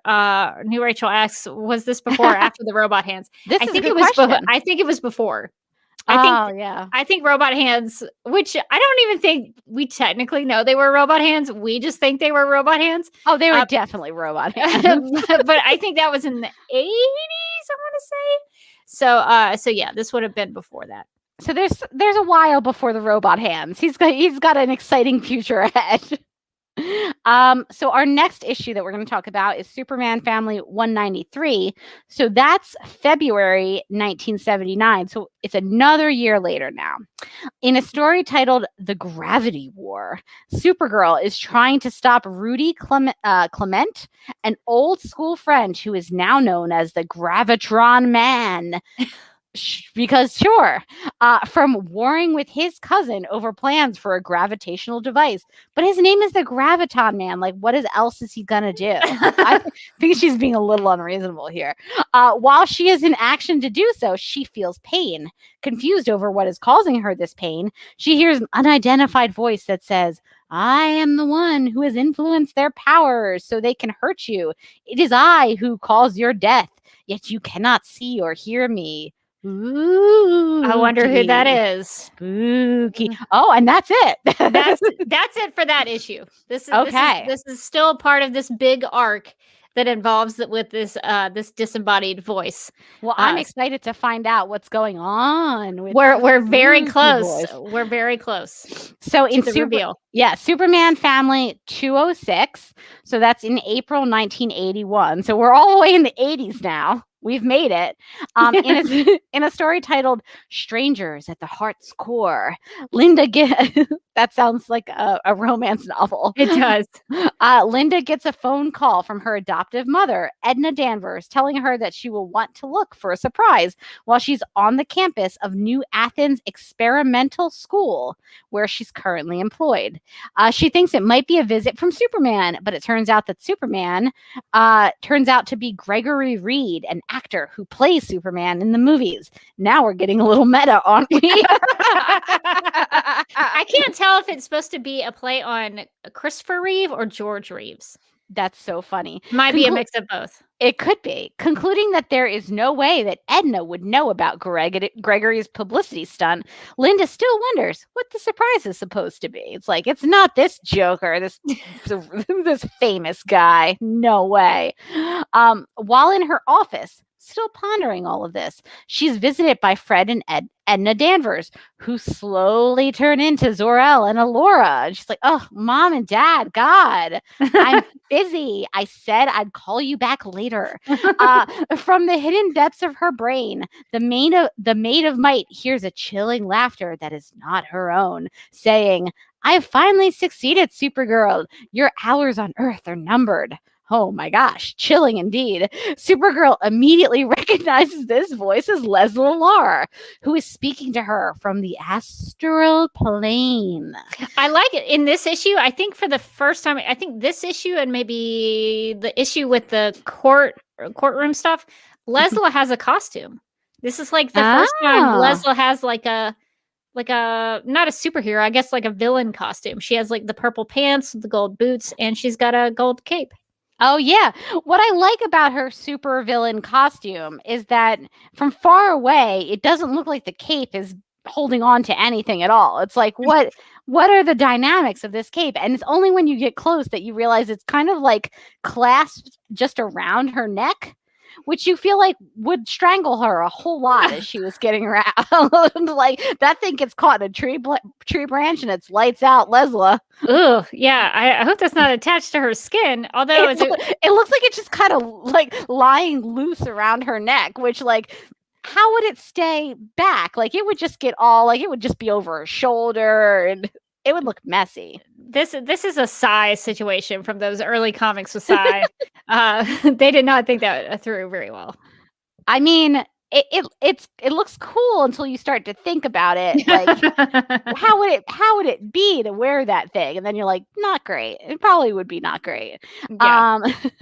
So astral plane. Supergirl is under the impression that Lesla-Lar was dead. From Oh the wait, Phantom. hang on. Did we Yeah. get Lesla-Lar eventually escaped her mental prison? Did we get all that? We just got down to she recognized the voice as Lesla-Lar. Yes, that's correct. Okay. I wanted to make sure I was caught up. Yeah.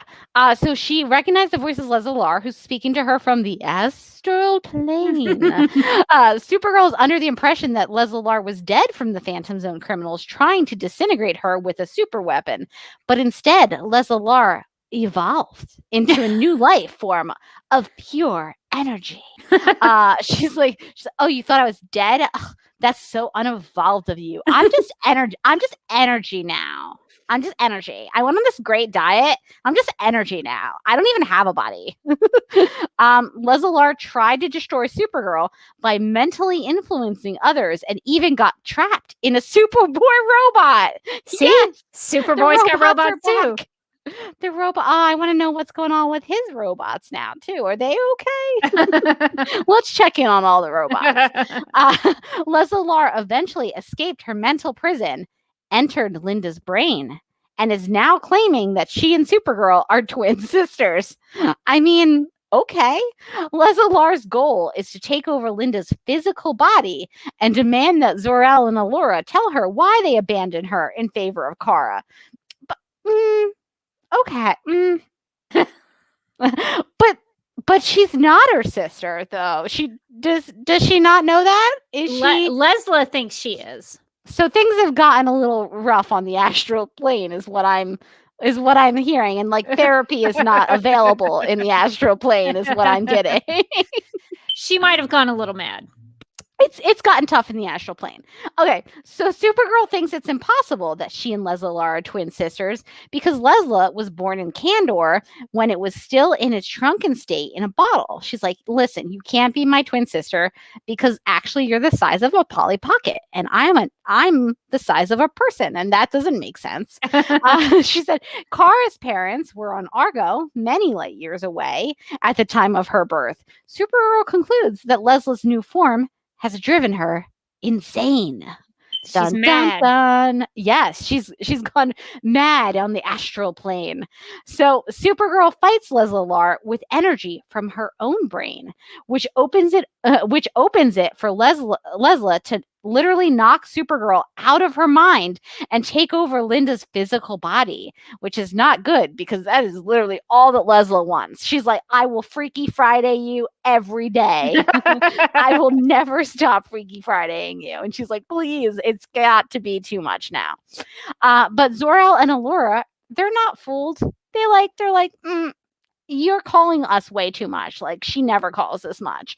They realize that Lesla-Lar is not their daughter, Kara. Upset at her deception not succeeding, Lesla's hold on Supergirl starts to weaken, and Supergirl is able to punch back at her to get her out of her mind. So she like mind punches her in the brain. This big punch puts Linda back into her own body. So she says, get out, Lesla-Lar, get out of my mind. Lesla-Lar's energy was dispersed on the astral plane, and even in her misguided way, Kara is grateful that Lesla gave her a few moments with her real parents. So that's nice. I mean, silver linings to that story. So That is the Superman family storyline. So that's going to get us into one of our last comics, which is the Krypton Chronicles #1. So that's September 1981. So we're still in 81. In the Krypton Chronicles #1, Superman and Supergirl visit Kandor to learn about L family history. And while they're there, they run into Zora Vylar, aka Black Flame. In the back of the issue, a Krypton glossary describes Zora as a Kandorian villainess and close friend of Lesla-Lar, calling herself Black Flame. She tried to expose Supergirl to gold kryptonite, which could steal her powers permanently. Black Flame causes some trouble for Superman and Supergirl as they research Kryptonian history, but since this is not a Black Flame character spotlight, we'll save that for another episode. And Lesla-Lar is also mentioned in the Krypton glossary as a native Kandorian who was Supergirl's double and became her enemy.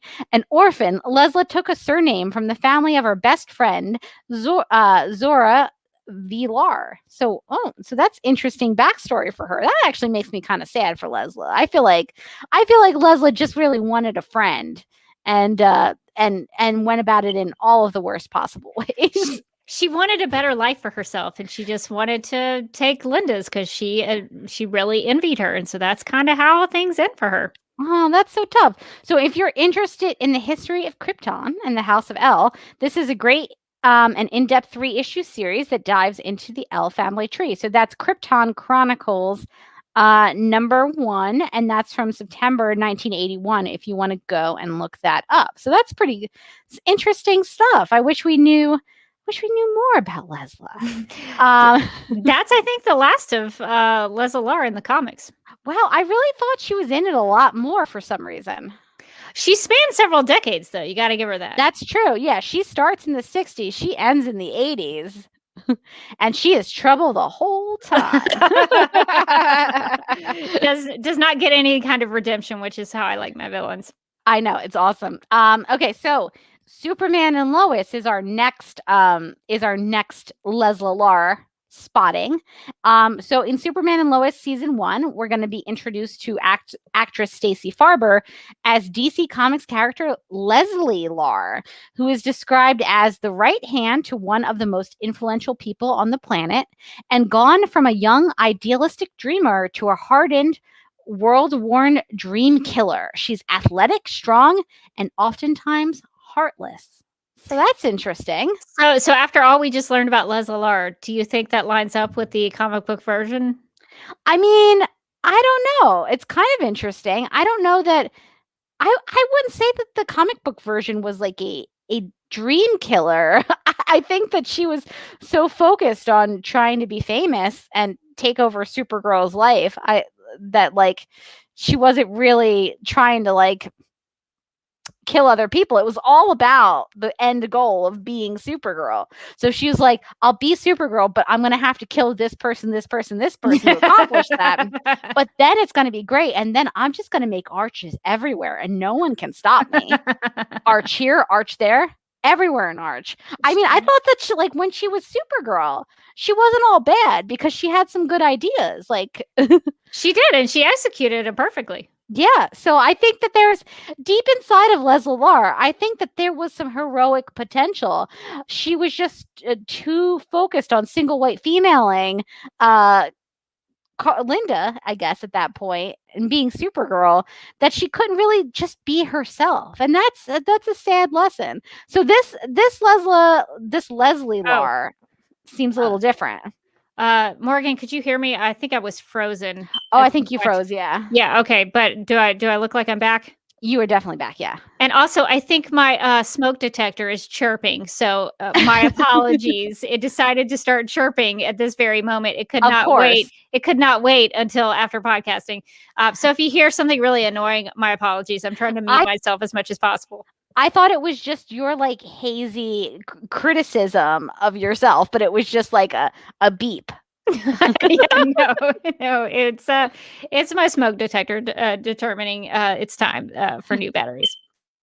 So what do you think of this description of this Lesla-Lar?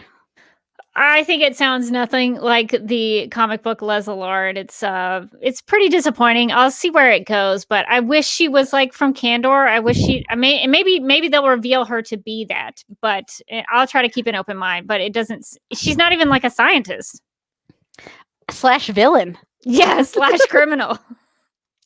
I think for me, what doesn't make the most sense is having Lesla-Lar in Superman and Lois when all of her obsession is on Supergirl. Like, you could have had her on a Supergirl series that ran for 6 seasons. Yeah, that show has been on kind of a while. Like, it's been several years. There are a lot of opportunities. It's one of the few instances, I feel like, where I'm saying she is primarily a Supergirl villain, where usually we get these villains on Supergirl where we're like, okay, well, that's a Superman villain, but I guess Supergirl's fighting him now. Or like, okay, this is a villain from some, other comic, but now Supergirl is fighting him. And like, here you go. This is a Supergirl villain. And instead of putting her on Supergirl, we have her on Superman and Lois. And like, also as Superman and Lois, why would you choose a primary Supergirl villain for one of your villains on the show? It just, to me, it doesn't make sense. Like, it's not like Superman is short on villains. There's a lot of them. And they're just recasting all of them. So it doesn't matter if they've been on Supergirl or not. They can do whatever they want to with them. Yeah, it's frustrating because they had a chance to do a Lesla-Lar on Supergirl and they didn't take it. So it's pretty annoying. Yeah, it's a little strange. I don't know. It's hard to imagine how this Lesla-Lar is gonna stack up against the comic book version when the comic book version is so focused on stealing Supergirl's life, and so obviously that can't be the same. And it's not like Supergirl didn't ever do a storyline where there was somebody who looked like Supergirl who was trying to take over her life. They did that with Red Daughter. Yeah, exactly. And they could have very easily done that. Like the Red Sun or whatever is a Superman story. They could have just done that same story, but with Lesla-Lar. They could have. Just makes me wonder if they knew who Lesla-Lar is. They could have even had Melissa Benoist as Lesla-Lar. Like, ooh, that would be the dream. I look so much like you. And then she goes, with her eyebrow up in the air. I'm your twin sister. And a nearby dog starts barking, and it's like, dun, dun, dun.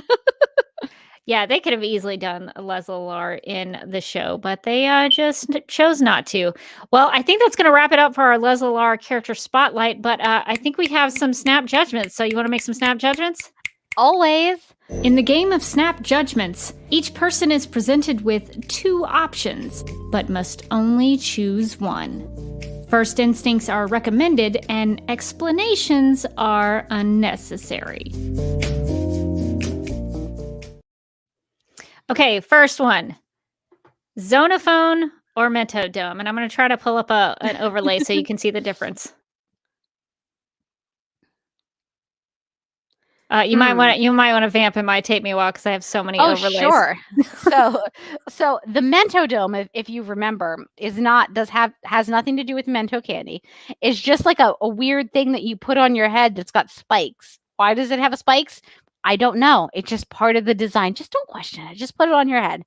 So that's the Mentodome. Now the Zonophone is basically Zoom, right? It's Zoom, but only for the Phantom Zone. So you want to talk to General Zod, you're good. You want to talk to Jaxer, you're great. You want to talk to Lesla-Lar, she's been disintegrated. So you can't talk to her. She's on the astral plane now. It's great. There's so many crystals there, okay?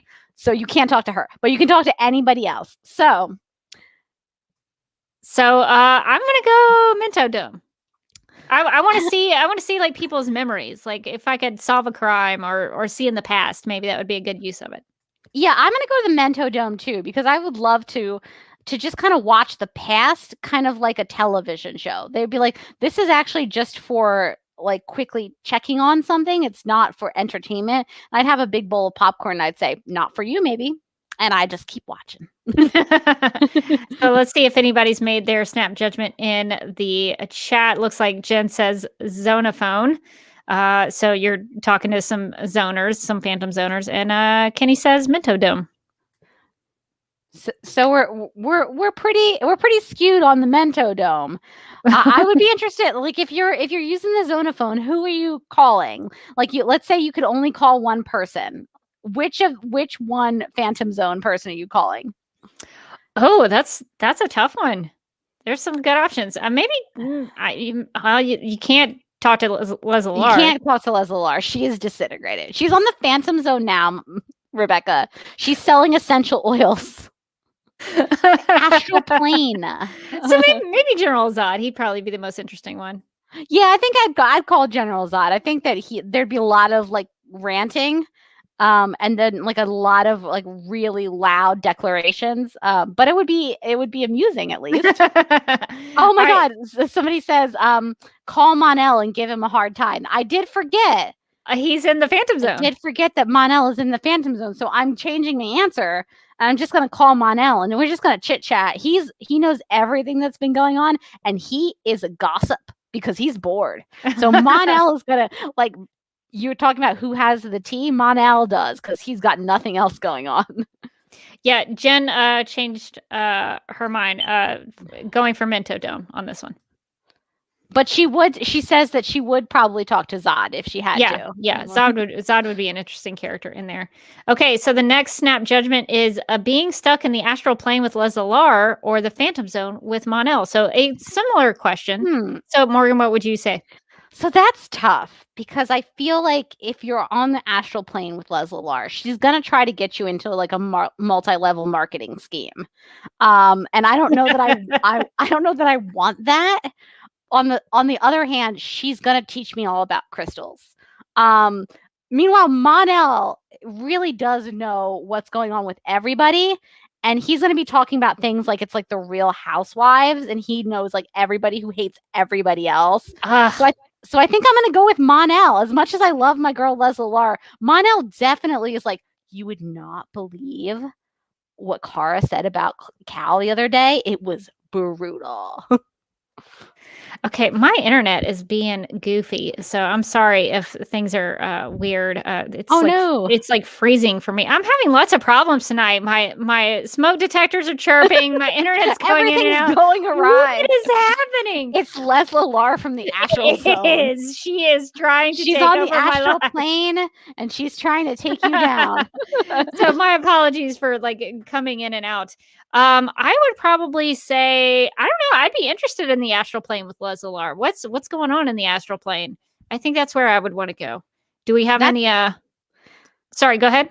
I said that's a good one. I think the astral plane's probably pretty wild, and Lesla-Lar is at this point definitely wild. So you're gonna have a good time. She's definitely insane at this point. Do we have anybody in the chat making a snap? It looks like it's so Rachel said I would talk to Zod if he was the version from Krypton. It says Rog Vortex says the Zone with Mon-El. Jen Tucker says the Phantom Zone. Time doesn't pass there, right? So I think it does pass, right? But is it slower? I don't think you age though. Like I think time is still happening, but like you're not aging, I think. Interesting. Yeah. So you can kind of keep the youthful glow. Yeah, you stay your same age. Yeah. I think that's yeah, I would stick with I would stick in the Phantom Zone, I think, with Mon-El. I think we'd have a good time. All right, so our last snap judgment is a big one. Okay. Better villain, Lesla-Lar or Black Flame? So what's your choice here, Morgan? There are good arguments to be made for both because Lesla-Lar has a lot of really elaborate plans but on the other hand, Black Flame is really overdramatic, which I like in my villains. Black Flame is like, I'm hiding out, and so I need this horse to go wild on a mountain. And then I need to burn my name on it. No one can know I'm here. Black Flame. And also, I just like Black Flame being trying to like throw doubt into Supergirl's mind by being like, I'm your great great great great granddaughter, and I'm evil, and like that really messed up Supergirl. And she just did it for the LOLs. Like it wasn't real at all. She's like made you look. So I don't know. I think I almost want to go with Black Flame, but I just like that eyebrow of Lesla-Lar's. I think it's so evil, and I just like that like. In the grand scheme of things, Lesla-Lar has one major thing, and it's consistently Freaky Fridaying Supergirl. And I like that she's stuck to her evil plan. She's consistent. Yeah. She's consistent. She's always going to come at Supergirl with the same evil plan. And it's like, I'm taking your life. I'm taking your life. Freaky Friday. And so I like that, like, she's found her niche, and she doesn't have to do all that crazy stuff. She knows what she wants. Well, and Black Flame and Lesla-Lar both tried to convince Supergirl they're related. Yeah, that's true. I think it's interesting. Yeah, that's true. It's a trick they both play on her. Let's see. What are some thoughts in the chat? Looks like Claudia says Black Flame. I guess Rogue Vortex 58 says Lesla-Lar. Kenny says Black Flame. Jen says Lesla-Lar. So we got a divided group here. It looks like, I think this is Claudia says, I'm all about super extra Black Flame. She is extra. She goes a little too dramatic, I think. She's really big. She is. She's going big. So Rebecca, which would you go for? Oh, did I not answer? I don't think you did. I mean, Lesla-Lar. I mean, yeah, she's like one of my favorite Supergirl villains. Black Flame, she's a classic. Black Flame is just like the like your poor man's Lesla-Lar is, I think, what Black Flame is. She's got a cool name. She's got like the cool, the eye mask. So she's already got her. The one thing she had on Lesla-Lar was she had the outfit a little earlier that Lesla-Lar did. But I think she's just kind of your poor man's Lesla-Lar. So I'm gonna go Lesla-Lar on that one. That's pretty easy for me, because Lesla-Lar is top tier Supergirl villain. I also like the alliteration of Lesla-Lar's name. It's just fun to say. Yeah, there's a lot of LLs in the Superman mythology, so there really are. That LL should be a lot more famous, if you ask me. All right, well, we will wrap up our snap judgments and get to some plugs. No judgments on your snap judgments.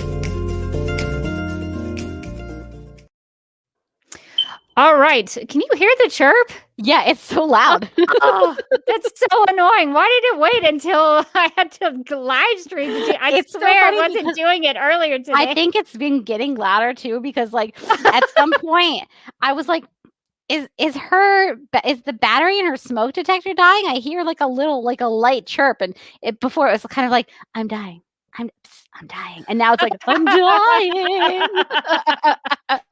My apologies to everyone. All right, so let's get into some Supergirl Radio and DC TV plugs. If you would like to contact Supergirl Radio, you can post a comment on our website at supergirlradio.com. You can email us at supergirlradio@gmail.com. If you'd like to leave us a voicemail, you can call us at 678-718-7252, and make sure to write and call in before Tuesdays at 6:30 p.m. Eastern. You can like us on Facebook and follow us on Twitter and Instagram, all at Supergirl Radio. You can listen to us on Apple Podcasts, Stitcher, iHeartRadio, Google Podcasts, Radio Public, Podchaser, and Spotify, where we also have a Spotify playlist that includes music featured on and inspired by the CW Supergirl TV series. We are listed on DC's fan page, which you can find at dccomics.com/DC-fans. If you like what we do, we encourage you to give us a rating and write us a review on Apple Podcasts and Stitcher. You can find links to everything I just mentioned on supergirlradio.com on the right side of the page. And now we throw it over to Amy from the Legends of Tomorrow podcast for the DC TV plugs. Supergirl Radio is part of the DC TV Podcast Network, so if you're interested in The Flash, Black Lightning, Legends of Tomorrow, Batwoman, Titans, Stargirl, Green Lantern, Strange Adventures, and the upcoming Superman and Lois series, or DC TV After Dark, make sure to follow DC TV Podcasts on social media and subscribe to the podcast mega feed if you want all those podcasts in one place. If you enjoy our Supergirl Radio live streams, make sure to subscribe to the DC TV Podcast YouTube channel and hit that notification bell to get notified when we go live and wired. DC TV Podcast also has a TeePublic store, so if you are in need of some new DC TV related t-shirts, tank tops, sweatshirts, onesies, mugs, notebooks, pillows, or stickers, go to supergirlradio.com and click on the TeePublic store link at the top of the page. And speaking of TeePublic, I thought we would talk about some villain designs that we have in the store. So we've got some Lex Luthor. We've got a really cute Brainiac. The Brainy's so cute. He's so adorable. So we got some Lex and Brainy and Brainiac. I shouldn't say Brainy. Brainy is Brainiac 5. Brainiac is the villain. We've got some Mikshes Pitalik. So if you need to know how to spell his name, it's all there for you. And we've also got a Rain design. So if you want to get some villain t-shirts or mugs or stickers, we've got them in the DCTV Podcast TeePublic store. We got your villain merch. Don't worry. We need to find like a Lesla-Lar like TeePublic shirt now. We need to put it out into the atmosphere, put it out into the astral, project it into the astral plane that we want a Lesla-Lar shirt. That's probably not going to be there, but we could design something.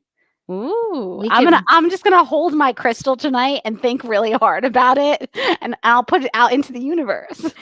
we will have to think of a good way to honor Lesla-Lar, and maybe it's just an eyebrow, just an eyebrow.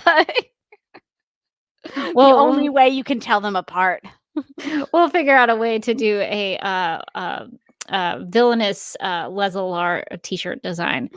All right. Well, Morgan, we haven't thanked some reviews in a while, so maybe we should do that. So we'd like to thank Average Joe 91 and Laura Ann on Apple Podcasts for their reviews. Thank you guys so much for the lovely 5-star reviews that you left the podcast.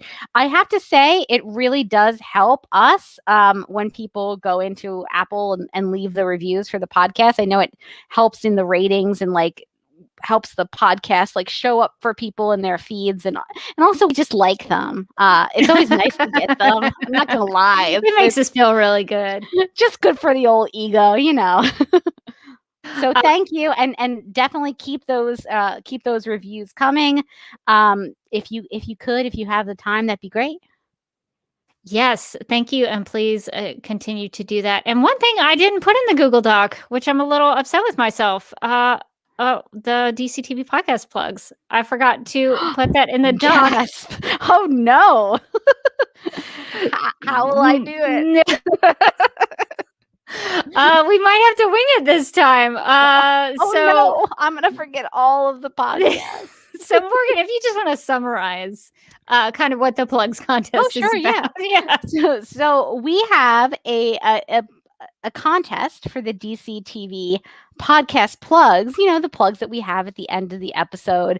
And we just want you to record all the plugs and send it in, and we'll send you out a little gift to say thank you. And then your plugs will be at the end of the episode. What's important about this contest really is that your plugs will be at the end of the episode, and then I won't have to do them. So if you don't get your plugs in, I'm going to have to do it. And that's going to be hard for me personally. And so I'd really like you guys to come through for me, because there are just so many podcasts. There are so many shows, and there are so many podcasts. And it's tiring when you have to say them all the time in a row. It's like, oh, Black Lightning podcast.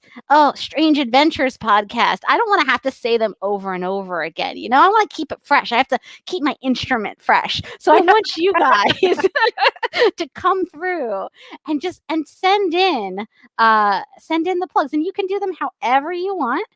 You can get crazy with it, or you could just read them regular. And send that into supergirlradio@gmail.com. You're going to want to get that in as I believe it's an MP4, MP, I want to say 3A. I don't know. And a wave. Waves are always good. Yes. My internet is goofing up again. I am blaming all of this disaster on Lesla-Lar and the snow that we had in my area today. So if it looks weird on the live stream, it's my apologies for that. So I have to say, Rachel just in the chat said, "Hey Morgan, did you hear there might be another Constantine show on HBO Max?" I did not hear that, Rachel, and it concerns me. because that's one more podcast that's going to get added to that list that I'm going to have to read. The list gets longer. And also, we've had a Constantine show, and like now do I have to rate the percentage that I'm going to be willing to watch this show, because it's still at 2%. Is Matt Ryan in it? I'll watch it. Know. Maybe I'll watch it if he's in it. Like a good version of the show with him in it. I'd be interested in that. Maybe. So should Keanu Reeves? Maybe Keanu Reeves. He was in bring him back. The film Constantine, the Constantine film. Should we read the list of the DC TV podcasts? I pulled it up. If you want to participate in the plugs contest, you have till February 21st to submit them. So here are the podcasts you have to mention: Supergirl Radio, Superman and Lois Radio, The Flash Podcast, Legends of Tomorrow Podcast, Black Lightning Podcast, Batwoman Podcast, Titans and Doom Patrol Podcast, Stargirl Podcast, Justice League Dark Podcast, Green Lantern Podcast, Strange Adventures Podcast, and DC TV After Dark. So those are all of the podcasts that you have to mention in your recording. So I guess we'll just do our personal plugs, and we'll get out of here so that I can do my duty and change my smoke detectors. Why do they always start chirping at like the worst hours? It's always either like 4 a.m. or 10 o'clock at night. That's usually it's always the way. It's always it's usually when you're sleeping though, yes, or about to fall asleep. Like you're so tired and your like eyes are closing, and it's like chirp, chirp. They're always like that. All right. So if you want to check me out, you can find me on Instagram at the Derby Kid. That's where you can follow me there. I'm also on YouTube at youtube.com/duckmilkprod. I've been doing a lot of Snyder Cut stuff because more of that is coming out since the Zack Snyder's Justice League is going to be streaming on HBO Max on March 18th. Very, very excited. I have some trailer videos up now, a reaction video, and then an analysis video of kind of what I found. Because usually when I do the reaction, I miss a whole bunch of stuff, and then I have to go through it later and find out all the things that I missed, like four-armed Cyborg in the Nightmare sequence, which is amazing. So that is what you can find. You got those up fast because that trailer went up on Sunday. It's Tuesday. Yeah. Yeah, I was like, I haven't watched the trailer. I'm just going to do it right now. So the good thing is I use StreamYard to get them knocked out. So that's the benefit of that. When it works well, it's not working well for me tonight, but when it does work well, it's very beneficial. So I think that's all for me. I also did a Batman v Superman Dawn of Justice Ultimate Edition audio commentary with Andy Biback of the Flash podcast. You can watch that on the DCTV podcast YouTube channel, but he will also be releasing those episodes, those commentaries on the Flash podcast feed. So if you're interested in that, watch a 3.5-hour movie with Andy and me and just get some popcorn, get some candy, and just settle in. Just sync it up, and it's like you're watching with friends. You're just watching it with us. Why not? Why not? If you're going to watch a movie, you might as well watch it with a little audio commentary. So, sure. Morgan, what are you up to? What have you been up to? Oh, sure. Not much. You can find me on Twitter and Instagram at Mojotastic. You can find my cats on Instagram at the Lab Cats. And you can find me as a co-host on the Legends of Tomorrow podcast, where we're planning on doing an episode about the HBO Max show Harley Quinn. I think we're recording that this week. And you can also find me on DCTV After Dark, where we are recording an episode at some point in the future. I promise. It seems likely. It's going to happen someday. Morgan, do you have an HBO Max recommendation since we did that last? Oh, that's a good question. So recently we have been watching a lot of Impractical Jokers, which is all on HBO Max, which is like hilarious. Yeah. It's such a funny show. It's basically these 4 lifelong friends, like high school or something friends, who just like basically dare each other to do ridiculous things, like dip a fry in somebody else's ketchup, or say something strange to somebody in the grocery store, and they have all the cameras, and they get some of the people's reactions are so funny, like just going along with them. We were watching one the other day where they were like throwing things backwards over their heads and like catching it in the grocery store. And one of the guys threw a watermelon and it just completely like plopped onto the grocery store floor and like exploded. And then they just kind of like tried to wander away. That is such a good show. It's one of my favorites. It always delivers on the laughs. So yeah, funny. Totally recommend it. New Rachel talked about the Nexium documentary on HBO Max. I'm assuming you're referring to The Vow. We've both already seen it. So yeah. Oh, of course. Yeah. We were all over that. The Vow is excellent. So if you haven't watched it, definitely. So that's our HBO Max recommendations for this week. I like the idea that we're just going to slowly just go through the HBO Max catalog, just recommending things. Why not? While we're here, let's just recommend some things. All right. So I guess that's going to do it for this episode of Supergirl Radio. Thank you for putting up with a bunch of live elements that happened this week. But that is to be expected when you are doing a live stream. So that's going to do it for this episode of Supergirl Radio. But until next time, I'm still Rebecca Johnson. I'm still Morgan Glennon. And thanks for joining us as we learned about Supergirl's secret enemy.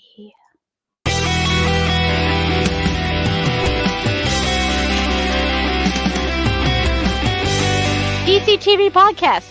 There's too many now! Exclamation point. Is becoming a human burrito a plus or a minus? I don't know. It does seem snug. I mean, they say you are what you eat. Oh no!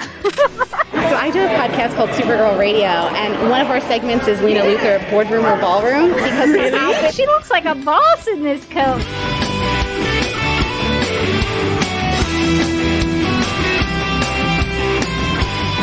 Is Nasty Luthor like a different Luthor? It's not just Lena being mean? No. Helen Slater here. So fun to know that you're hosting a podcast called Supergirl Radio. Yeah!